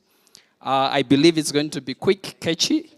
And if there's no one who haven't subscribed after the presentation, can subscribe to NBC Plus. Just by the show of hands, who's on Netflix? Who subscribed to Netflix? That's 1, 2. Okay, perfect. Showmax, Amazon Prime Time, Apple TV, via VPN, Disney Plus. Who's on Disney Plus? Oh, lovely, lovely. Okay. They've upgraded me. Who's on Disney Plus via VPN? Peacock? Oh, okay. Perfect. NBC Plus? 1, 2, 3. Okay, I see. 4 in the ED here. Thank you, ED, for the support. So why I was asking that question, Showmax entered into a smart partnership. It's like a joint equity venture with MultiChoice Africa. They own around 35 plus in terms of equity in the Showmax. So that's universal, right? Now, when they revamped their app, they generated a lot of subscribers. They are currently standing at 2.1 million subscribers. That's in Africa. They have actually outbid Netflix, which is standing at 1.8 million. Why? You know the model of MultiChoice? They aggregate content, that's local content. Even the NBC is available on their multiplexer. So therefore, today I'm taking you through the journey of NBC, how we managed to develop our own app. We might be the first public broadcaster in Africa to come up with a fully fledged linear streaming platform called NBC Plus. That was 2018. But let me take you through my presentation. To start with, I know you know in terms of the Establishment Act of the NBC, but I'll jump into in terms of our vision. Our vision is straightforward. We want actually to provide 100% network connectivity at cost effective. So we want to give all Namibians, either on conventional platforms or on digital platforms, to have access to our TV and radio stations. Here what is critical in terms of our values, The last one, which is bold, second to the last, we encourage innovation. So when this NBC Plus application in terms of idea generation started, it started from kind of like an idea, concept note, finalization, design, until we managed to launch the project. So it was an innovation, it was an idea. Therefore, one of our values is to encourage innovation at the NBC. Our mandate, I don't think all Namibians who are sitting in this room don't know our mandate. So our mandate is straightforward. Through MICT, our EDU sitting here, our mandate is basically to inform, to entertain, and educate the nation using our platform. Okay? Our network coverage. So at the moment, we do have what we call DTT network. So the DTT network is still transmission-based. It allows you actually to have a set-top box and antenna for you to be able to receive TV and radio. At the moment on TV, we have 74.5% network coverage. On the radio, we have 78%. Now, for us to have 100% network coverage, our channels are carried on the multi-choice bouquet. So you'll find NBC1, NBC2, as well as the 11 radio stations. So therefore, we are leveraging on their platform to have 100% network coverage. Okay? Where we want to go, we want to see ourselves being an independent public broadcaster. Independence in terms of platforms. So we are migrating from DTT to DTH so that we can offer as well 100% network coverage. So this will allow our household to have a dish, as well as a set-top box from NBC. Wherever they are, they'll be able to catch NBC. Since we are NBC, I indicated that we are running a conventional platform as well as a digital platform. So to be digital, one has to look in terms of how does the ICT sector in Namibia, how is it looking like? Because if you are within digital, you need to broadcast on IP, which is Internet Protocol. So here we did our research, we just highlighted in terms of the competitive scope. We know who the competitors are within that area. Most ISPs, we have MTC, FTN Mobile, Africa Online, and the list continues. I don't want to bore you because you know this information. But what is critical is on the product and service scope. The last line, 5G testing. I don't know if my pointer cannot.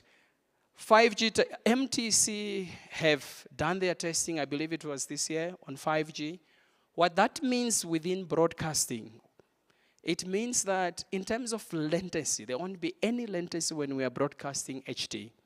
Earlier this year, we converted our broadcasting standard from standard definition to HD. Therefore, we require proper bandwidth for us to be able to deliver you the superior quality of service in HD. So the ecosystem itself within ICT and broadcasting industry, it's very quite interesting. Because all of you here, you might have smartphones. You might have smart TVs. I'm preaching you today that I'm NBC. You might be watching other content. I saw hands of Netflix and anything else. So it's tough. It's a very competitive environment because anyone with a smartphone can become a broadcaster. Whether on YouTube, whether on your Facebook page, whether on your Instagram, right? So therefore, NBC had to position itself to be within that digital space because we realized that the cake was becoming very small. So therefore, we have positioned ourselves within this ICT and broadcasting value chain. We have positioned ourselves to be there. What normally gives us the indication in terms of what is happening and where our strategic intent is leading to. So one have to look in terms of the drivers and the resources within the economy. The first one is infrastructure development, such as the landing of the undersea cable. Remember, first I believe those years when I used to work for Telecom, we used to talk about works. Just this year, Telecom and Paratus Namibia have actually launched the Equano cable. This gives us more opportunity in terms of streaming, internet bandwidth, improved connectivity for Namibians. Second one, there is quite a reduction in terms of the prices from the competition, the competitors, which are the ISPs. This is in Africa, in Namibia as well. Therefore, it gives opportunity for us as end users to afford data bundles. The third one is more of increased mobility and demand for internet and data applications. Because there's a lot of competing social media digital platforms that are there. So it creates more demand, and ISPs can now sell data bundles. The fourth one, we saw our population from the Namibian Statistical Agency. Population have increased. What does that mean? It creates more opportunities for us. As NBC, we are increasing audiences. Now, to increase audiences, if we are limited with the platforms that we have, right, we have to have something that can augment the platform that cannot give the 100% network like the DTT now. If I may continue, economic growth. We know after COVID, the economy wasn't performing very well. But currently now where we are standing, the GDP looks very positive. So these are indicators that we use as well, to strategize within the NBC. And then we have government initiatives and direct expenditure geared to improving the ICT usage, especially in rural areas. We saw the regulator CRAN. They went out on 5G spectrum bid, that was last year, of which NBC as well decided to compete for that. And with that, we managed as well to get the 5G spectrum. Of course, together with a joint venture company. Therefore, in the near future, we'll be able to offer our own internet services, bundled together with NBC Plus, cost-effectively, voice over internet. We can offer the same as what ISPs can offer in a very, very near future. This is high-level research. This research was done by a company called NEPA. It's a Swedish company. So the research, it's called audience research. It was done looking in terms of what are the Namibians using in terms of OTT. So you can see YouTube is highly used in Namibia. 75% of the people, the respondents of the survey, indicated that they are using YouTube. Incredible, if we look in terms of Kunene, the statistics are overwhelming. The people participated in the research, all of them are using YouTube.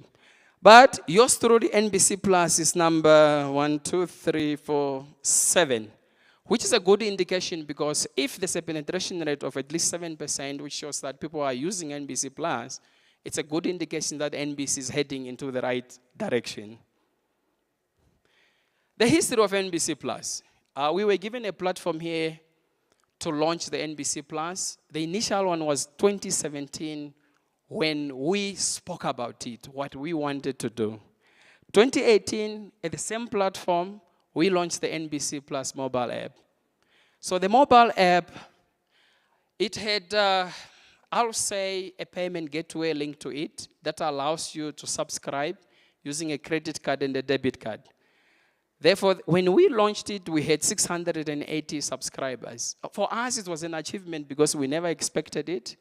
But as we were pushing the brand, using our platforms, we realized that it was only few people who were actually subscribing. Why? Because people were paying. They were paying $30 per week, $80 per month, $600 for 6 months, and $899. So they couldn't afford. And secondly, when we did our research, we realized that only few people could transact using their credit cards and debit cards online because they were scared of cybercrime, okay? Challenges that we encounter. The first one is bandwidth. Bandwidth is very expensive. So if you are running an OTT platform, you require to use a point-to-point internet service. So on that NBC Plus of 2018, we're using 100 meg point-to-point line. 100 meg point-to-point line, if we compare it within the environment of motor industry, it's like a Ferrari. Very, very expensive, right? So it was very expensive for NBC to keep up with such a model. Second, by then, internet penetration rate was below 50%. So to have NBC Plus, you need to have proper internet bandwidth, at least a 5 megabits per second, because it's streaming live channel, which is called linear channel. Third one, I indicated the affordability from the subscribers. People were calling us to say, we cannot afford it. Like NBC, we need to buy data bundle, we need to pay you $30 per week. No, it's impossible, it's expensive. The fourth one, data affordability. I just combined it now with the subscription affordability. And lastly, a service level agreement. So a service level agreement, it means that the software that you are using to stream your content, you need to pay for it. And there's a minimum guarantee of 5,000 users. Even if you have that 680 that I just mentioned, you pay for 5,000. So the model becomes very expensive. What did we do? We decided to build our own ecosystem as NBC plus our local partner called On Demand TV. So the content distribution network of NBC Plus is at NBC HQ. In an easy explanation, it's just servers that are there that allows to stream the linear content, radio as well as television. We set as well to define and develop how the app is going to look like. This was like on a white paper, not even on a computer, on an iPad, just on a white paper. We want to have a dark background. We just want content to pop up. That's what we did. So we did that for the mobile app as well as the landing page, which is the web browser. So now if you check on your app as well as the web browser, they look the same. That was the idea. Equally, the content distribution network is very critical because you need to have a very powerful, robust content distribution network that allows you to play any format of any content that you are running. Because on NBC Plus now, it offers you to have a VOD as well as linear. We can create pop-up channels as well. Okay? I'll try to be very quick. I'll try to be very fast. For you to register, it's easy. You don't need to pay anything. You just need to provide your name, surname, email address, your contact details, and then we'll send you the PIN. And then you'll be able to watch NBC Plus wherever you are. So it's global. So that means if you travel outside the borders of Namibia, you can watch it. It's not geo-blocked. Achievements. We have 38,202 subscribers. Yesterday, we registered 100 subscribers at our stand. So, which is good. So it's good to be at the ICT Summit because we just got 100 subscribers. So this is where we are. In terms of usage, thank you. In terms of the usage pattern, you can see Namibia, which is within the borders of Namibia. About 98% of our users are Namibians, which is great, which means they are appreciating the service that NBC is giving them. The age group is quite concerning. Why concerning? We can see from 18 to 20, and 21 to 30 is the lowest. Let's leave out the 60 plus. So the young people that we expect who are stuck on their smart devices every day, they are not subscribing. So it's still the middle age. But it's good for us because for advertisers, this is what they are looking for. They look at, can people who are actually using NBC Plus be able to pay goods and services? Successes, we have integrated the NBC Plus with what we call the Google Analytics. It gives us statistics, instant statistics, who's watching, who's listening to radio. So the monthly engagement on the app is 100,000, above every month. And on average, we are getting 55,000 per month, or per day, of people who are streaming the app in Namibia and beyond. The app allows you actually to have an element of a pop-up channel. We had the Jazz Festival in partnership with City of Windhoek last year that was running as VOD on the app. Lastly, it gives the element of commercialization. We can do static advertisement, motion advertisement within the app itself. So what makes good content? Why are people attracted to the NBC Plus? As the numbers that I've seen.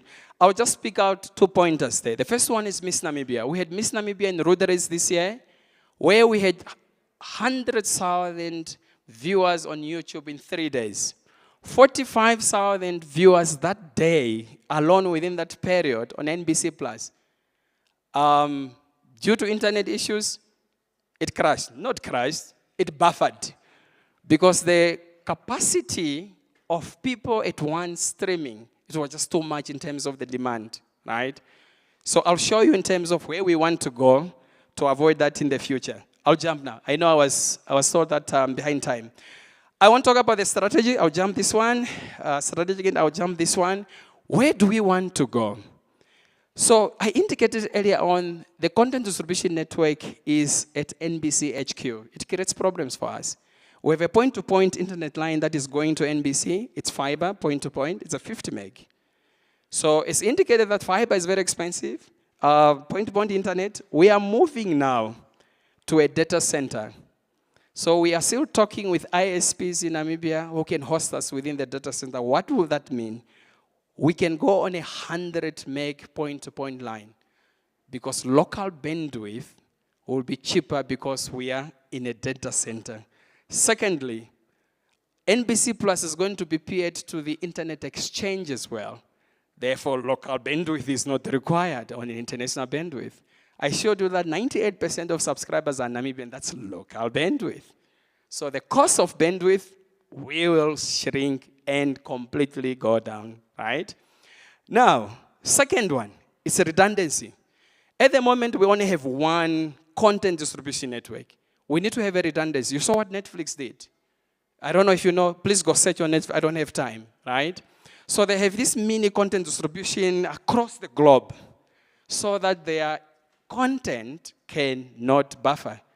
So that's the idea. So we are going to have one in a data center and then one at NBC HQ. But we are still planning to say, can we take both of them to a data center? But we'll see what we are going to do. And then we have developed an app. So from 1st of September, advertisers can now advertise on the NBC Plus, to enhance their product and services. Lastly, I'm done, right? So in the back end, we launched this service. The new NBC Plus was launched last year on the 28th of September in Oshakati. So this year, the anniversary, we were planning, that's in September, to show the Namibians the new improved app. So we've been working behind the back end to improve the app. So the app is going to be called NBC Plus Lifestyle because it combines all of the items, the things that you use every day, including if you want to buy airtime to any ISP, if you want to buy power, that's electricity. If you want to look for a job, we want to do that. So this is how it's going to look like. So I don't know if you downloaded it. The current one, it's not like this. It's not like this. This is different. So what it shows now, they say media. That's where you're going to be getting radio and television under media. And then there's what we call the lifestyle and leisure. There's what we call communication. Communication, it's crazy in terms of what we want to do. For example, since we have now a 5G spectrum, we can have VoIP. So within the app, you can make a call to someone who's having the app for free. 0 data rated because we have bandwidth. So these are things that we are experiencing that we are trying to do. Travel and tourism.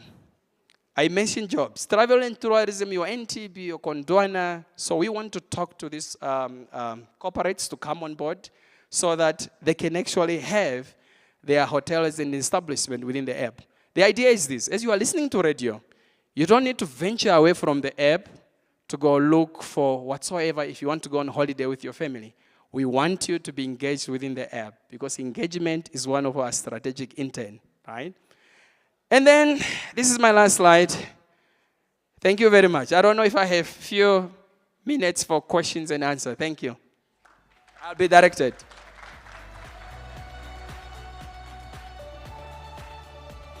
Briefly. Briefly. Thank you, Mr. Muya. Thank you. Let's give him another round of applause, please. Briefly, we'll give a chance. 2 questions. Okay. We have a hand. Right. Okay. Can we have a mic? Okay. Thank you. Exciting presentation. So my question is about content. So are we going to get majorly local content, or we're just going to be getting content, foreign content on NBC, or majorly local content? No, thank you. Thank you very much for that. So NBC is regulated by CRANE. Therefore, if we are regulated by CRANE, we had to adhere to what we call the broadcasting code. With the broadcasting code, it allows us all, it instructs us to produce 30% of local content on television and 80% of local content on radio. Now, our aim is, I know you are shocked. You are shocked.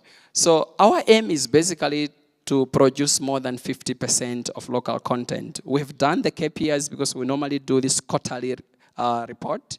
So we are already above 46% of local content, right? So if we look in terms of the opportunity that are there for the local film producers, they cannot fill the NBC grid because we broadcast more than 8,000 hours in a year, right? Content is very expensive. Therefore, that 46 plus local content that we have is complemented by international content. So that's sports, drama series, that's movies. So it's complemented by that. But indeed, the opportunity of pushing more local content is there. Thank you. All right, one more last question on this side. Yeah, just raise your hand quickly. Keep it quite brief and straight to the point.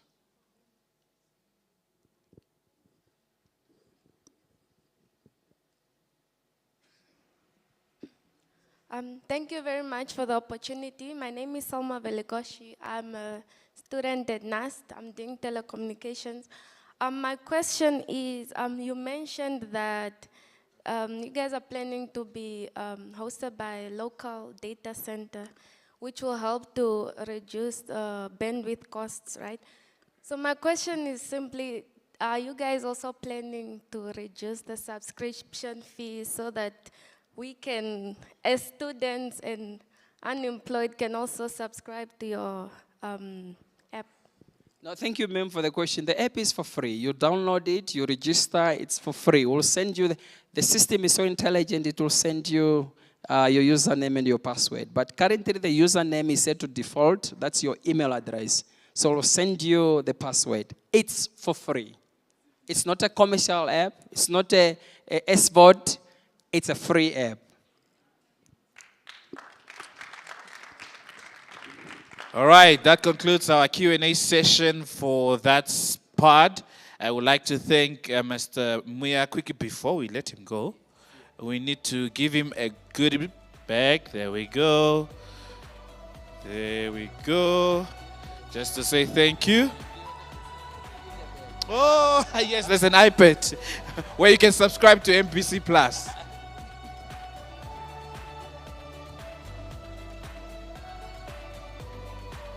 Thank you so much. Okay, ladies and gentlemen, we have one last presentation before we break away for other sessions again at different rooms. But before we do that, while Yango Namibia is just preparing their presentation, I would like to ask two questions. We have two bags to give away. One is from the NBC, another one is from Green Enterprise Solutions. That's correct. So, we start with Green Enterprise Solutions. You quickly raise your hand, and then you give the answer. You walk away with a bag. What is Green's vision? Hey.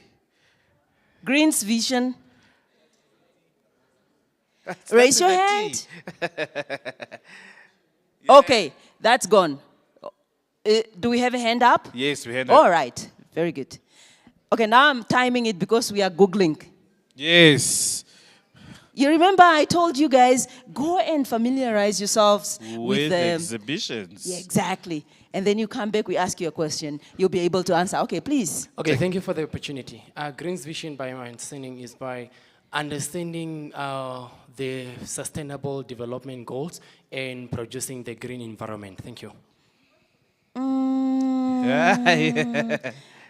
I think you just gave them a new vision, which is very good, but not directly. Any other person who can try again? Okay, you are the lucky one. At least you tried. Yes. But the answer is experience the future today. Simple. Simple. Please come. Please Let's come. appreciate your effort. Yes, yes, you attempted, which is a great effort, actually. Let's give him a round of applause, ladies and gentlemen.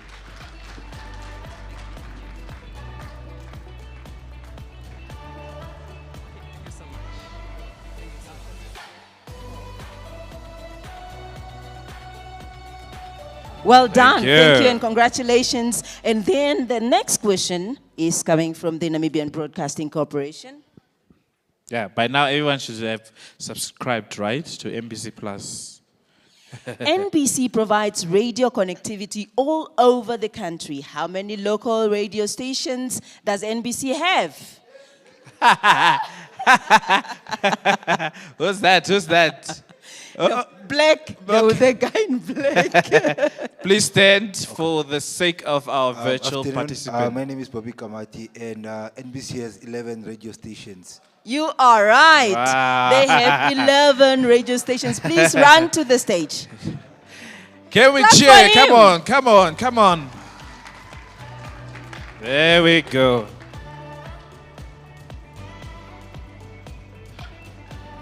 There's some nice stuff.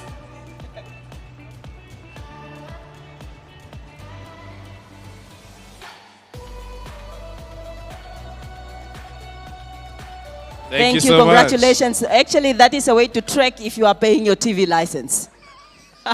Just kidding. Ladies and gentlemen, let's welcome our next speaker. Yeah, that's correct. Let's welcome Mrs. Kambanda Chiwe, if I said that name correctly. She's the Yango Regional Manager, and she will be taking us through navigating the future of urban mobility and digital innovation to ensure safety. Of course, we are all using Yango, huh? Most of us. Most of you? Who uses Yango in Namibia? Oh, wow. All right, let's give it up to Ms. Kambanda as she takes us through her presentation.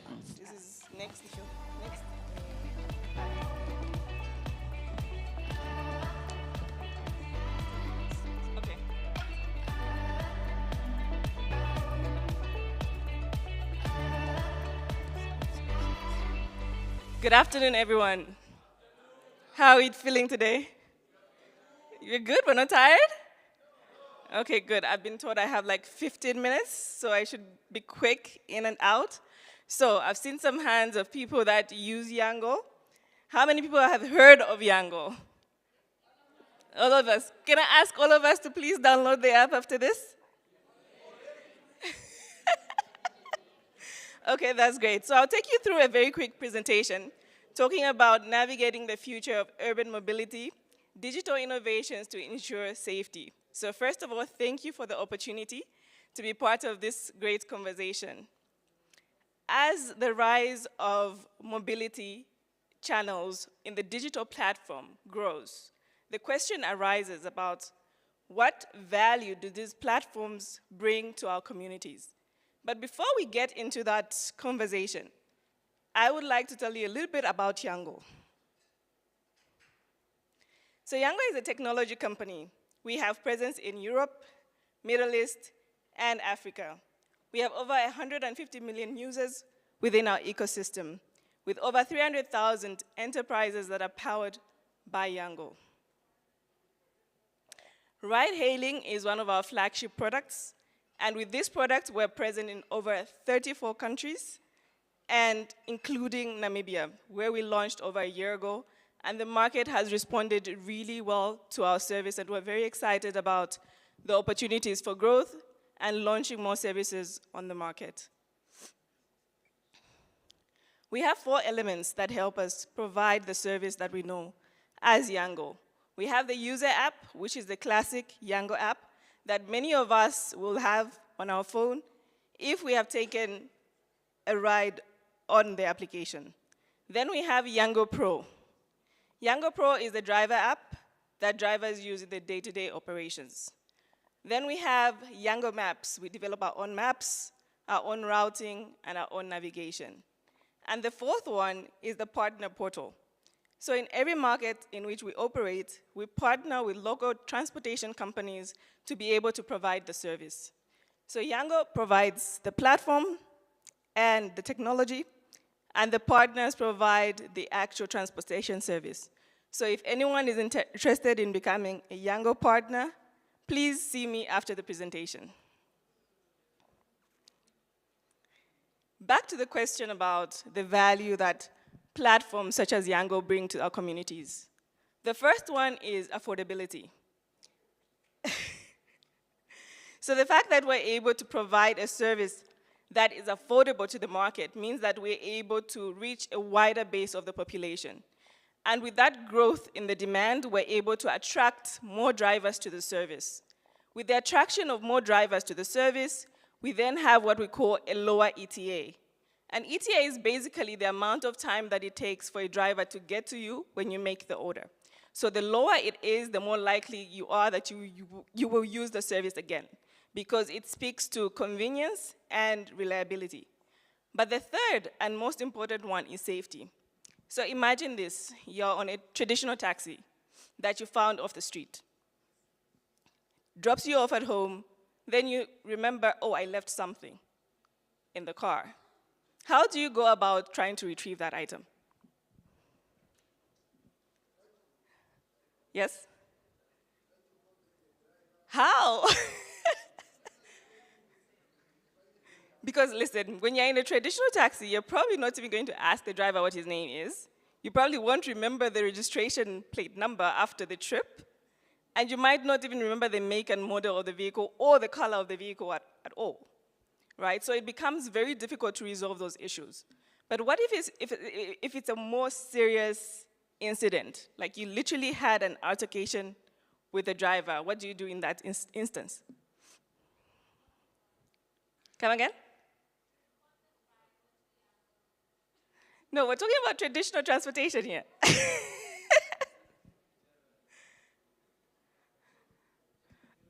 You forget about it. Okay, that's an option. But anyway, let's speak more about the value that platforms like Yango bring in terms of safety. For services such as ours, safety is very important. And without safety, we can't have trust in our service. And really, there is no space for solutions and innovations such as ours. So safety is paramount for our business to survive. So let's look at safety at Yango. So we look at the features that we have for drivers as well as for passengers. We'll start first on the passenger side. So like I said, the passengers will have the classic Yango app.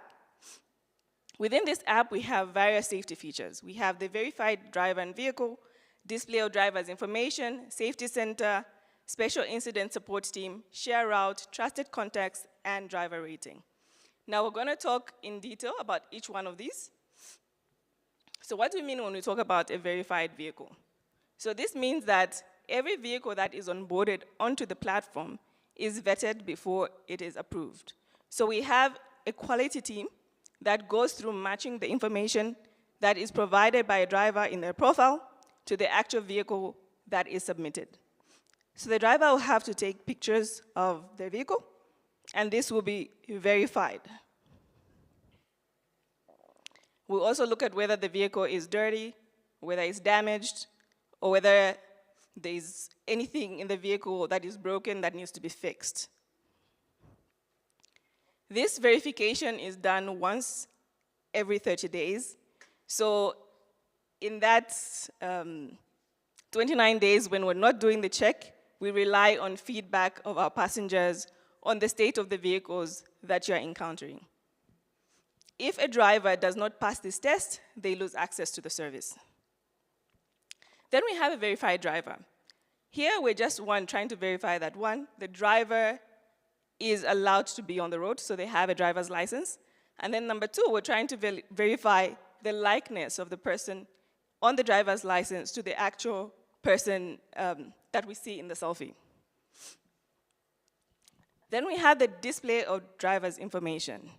Here, when you make an order on the app, a driver accepts it, you will get information about the driver, their name, their photo, their rating. This rating is an aggregate of all the feedback that has been provided by other users before you that have encountered this driver. And you also get the registration number of the vehicle, the make and model as well. Then you have the safety center. In this safety center, you have a number of features. The first one is an SOS button. This SOS button is connected to, one, the police, and two, an ambulance service, depending on what you need in that particular situation. You also have a share route button, so that means that you're able to share your route with your friends and family, and they can track you in real time. So if you go off the route, they can see that and they can react in real time. If for some reason you're just stationary and it doesn't make sense why you're stationary because they can't see traffic, they can also react in that case. You also have a section where you can put in trusted contacts. You have up to 5 contacts that you can put in. And you can you can put the settings on when and how you want information shared with them. You can put it on always, so every time you're on a trip, information will be shared to them about where you're going and where you're coming from. Or you can set it to maybe after 9 p.m., that all those trips are shared with them, or do it manually each time. Then we have the support incident team. So in Yango, we have 24-hour support, and these guys deal with basic logics. So these are things like you forgot something in the car, you had a little argument with the driver, or the driver didn't give you the correct amount of change. They can deal with those issues. But then you have more serious, more urgent cases. And these cases go to what we call the support incident team. So these agents are trained above and beyond the regular support agents. So they will deal with any of these cases, and if they're not able to resolve them, they will then escalate to the police if it borders on like a criminal action. Let's look at the safety features that we have available for drivers. Like I said, drivers use Yango Pro, and within Yango Pro, we have a number of safety features. The first one is alert for unsecured zones. Then we have display of riders' ratings. We have riders' information, a conflict button, special incident team, and speed control. So display of riders' information. So when you put in an order and the driver accepts it, they'll get your name, your photo, and the number of trips that you have done in the service, and your rating. This gives them a profile or an idea of the person that they're going to pick up, and they can decide whether or not they want to proceed with this particular order. Then you have the alert for unsecured zones. So in many cities, you have areas that are considered dangerous.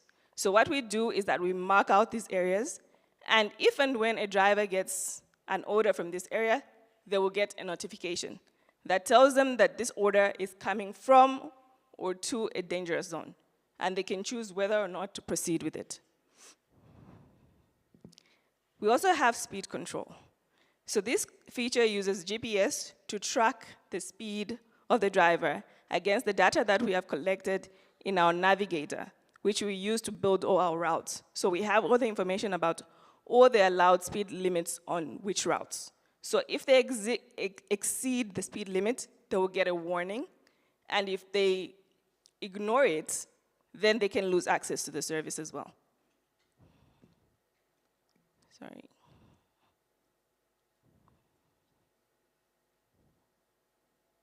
Okay. Then we have the incident support team. This works exactly the same on driver side and on rider side, so they deal with difficult cases. Then we have riders' ratings. So these are ratings that are assigned to every rider based on feedback that has been left by other drivers that have encountered you as a rider in their car. So this will give the driver an idea of who you are as a person, and they can make the decision about whether or not they would like to proceed with this transaction with you. So that is all the safety features that we have on Yango.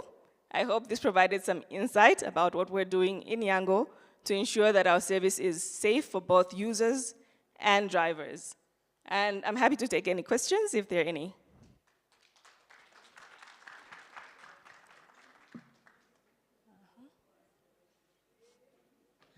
Okay.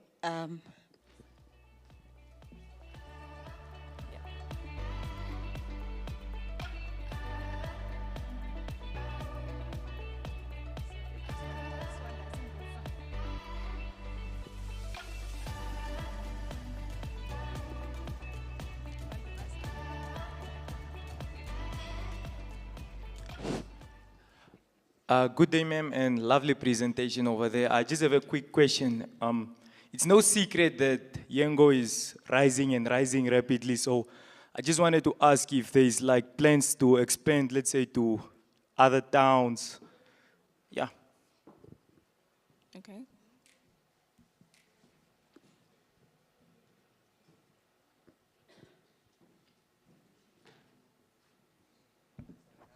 Yes, hi. On the driver's identity, do you guys consider factors like if the driver was an ex-convict or any of that sort?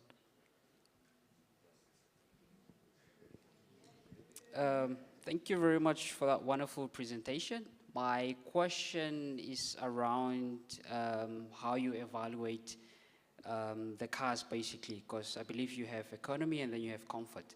So how do you evaluate? Because sometimes I feel like I choose comfort, but then the car that I get is not at the level of comfort, I would say. So I just want to understand how you evaluate that. Okay. Oh, there's so many questions. Okay.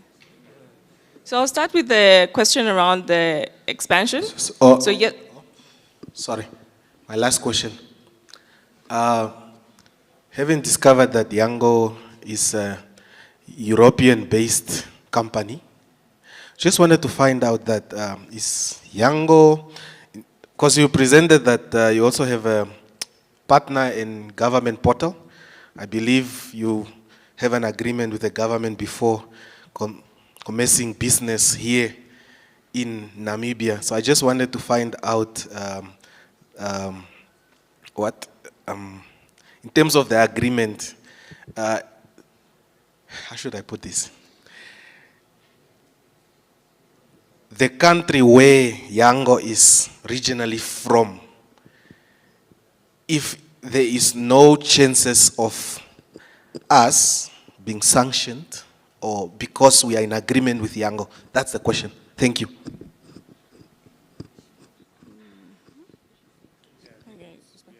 Okay, so I'll start with the expansion question. So yes, we are looking at expanding to other regions. At the moment, we're available in 3 cities. We're in Windhoek, we're in Moavis Bay, and Swakopmund. So we are looking at other areas to go to. Then there was a question about comfort, and Comfort Plus. For the Namibian market, I think the differentiation really comes into the size of the vehicle and whether or not you have working air conditioning in the vehicle. So what you notice is that there's not a really big difference in the price between between economy and comfort, and that's the reason for that. So we're still working on better differentiation on the market, so you will see a change and an improvement there. Okay. Then there was a question about, I don't remember now. Okay. There's so many. Take mine this time around. Okay, I'm Raquel Kananjebo. My question is more on regulatory requirements. Yango is operating in an ecosystem where there are requirements set out for transport. And yes, drivers are required to comply to some aspects in the whole organization. Does Yango comply to all those requirements? And all the drivers for Yango, are they also complying to those requirements? And what are the challenges that Yango has experienced within the ecosystem since you are upcoming into the ecosystem? You found taxi drivers and all that, and your prices seems to be lower than what they are making or charging their customers. So in this regard, what are the challenges that you have experienced in terms of the traditional taxi business that we are having in Namibia? Okay, I'll start with the last question. Yes, we do recognize that there's been traditional taxis that are present on the market before we entered the market. And what we have done is be very clear about the fact that we're not here to necessarily compete with them. We're here to make it easier for them to get greater access to more users and sort of improve their business operations. So we have a number of taxis that have integrated well into the Yango ecosystem, and we look forward to more of them coming on board. As far as the challenges that we have faced on the regulatory front, I think one of the things is basically, yes, the fact that you don't only need licensing, but then there's also the specific permits about the specific routes that you're supposed to be on, right? So when you look at a digital platform like Yango, we operate an on-demand service. So what that means is, if you want to take a trip from here to say, I don't know, Grovemore or whatever, you should be able to do that, right? But you don't have a specific permit that's going to allow you to have sort of that type of routes, because the routes are very specific for the taxi drivers, right? So one of the things that we're working on is really understanding, in collaboration with the regulators, how they're willing to incorporate a digital platform such as ours. Not that we're not open to pushing to be compliant, we are, right? But what we're saying is there has to be considerations for new innovations. I think that's the point. All right, thank you so much for the questions. Don't forget, you can still interact with Mrs. Chiwe, and you can still engage her on more questions. I do know that there is an eager, I see there's some questions there.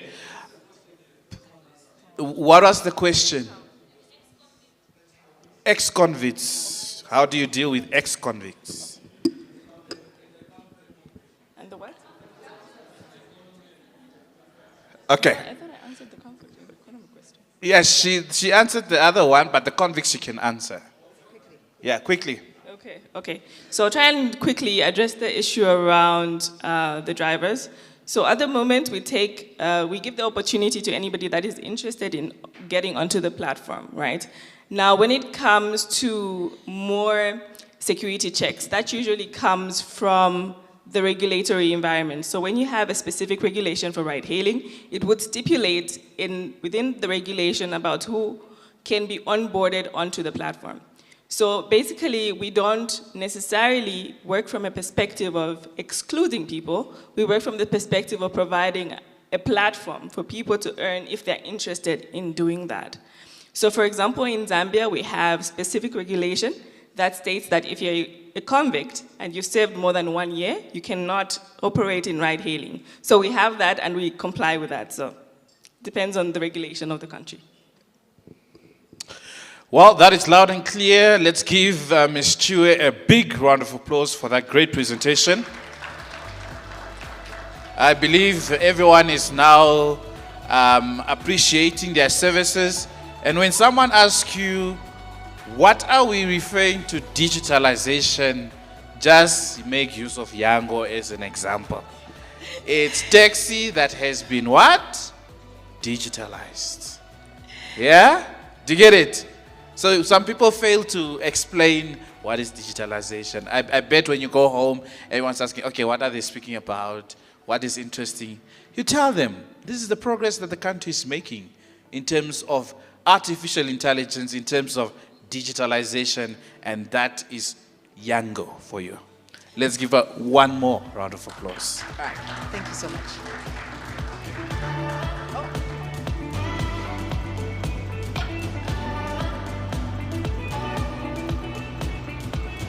Thank you so much. All right, thank you so much, ladies and gentlemen. We are behind time and we still have 2 more discussions to have. That will be breakaway sessions in venue A and venue B. I'm just not sure about venue C. So I will give away the 3 left goodies after the breakaway sessions. I want to see who's coming back.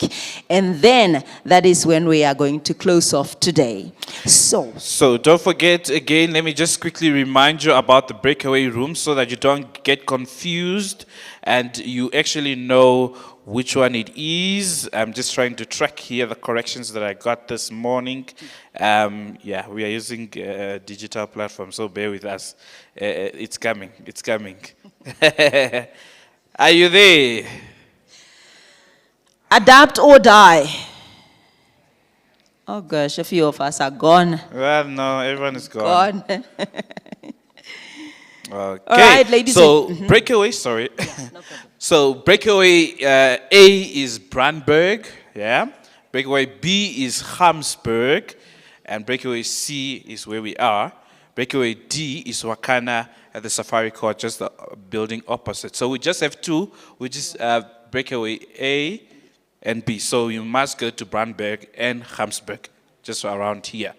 Yeah, just to give you an idea of what is going to happen in these venues, we have in venue A, our speaker will be Mr. Beatus Amadila, Chief Executive Officer of Powercom. He will be speaking about the role of ICT infrastructure companies in the digital transformation process, Powercom perspective. And in venue B, we will have Mr., I don't know if it's a Mr., there's no title. The speaker will be Khabo Siapa, Strategy and Solutions Lead Sub-Saharan Africa, Huawei. The topic will be accelerating Namibia digital transformation and empowering digital economy. So you see which venue or which topic you will be joining. And thereafter, we come back at 5 o'clock so that we close off. And then I give you 3 more bags to walk away with. And we'll give you more announcements in terms of what will be happening tomorrow. Also in your program, you did see it's reflecting, we'll be basically launching the iSecure website. That will be done tomorrow because we want to make it more exciting for you. But for now, let's cross over to the breakaway rooms. Thank you so much.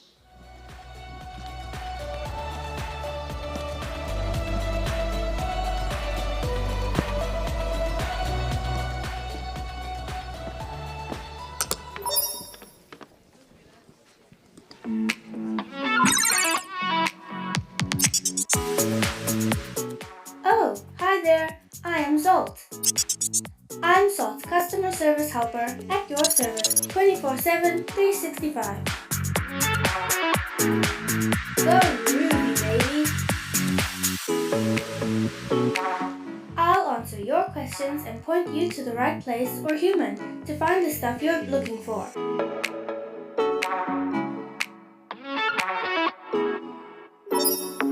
Visit Zolt.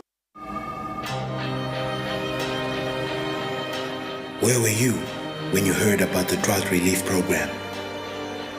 Where were you when the first kidney transplant in Namibia was done? Where were you when businesses were looking for employees?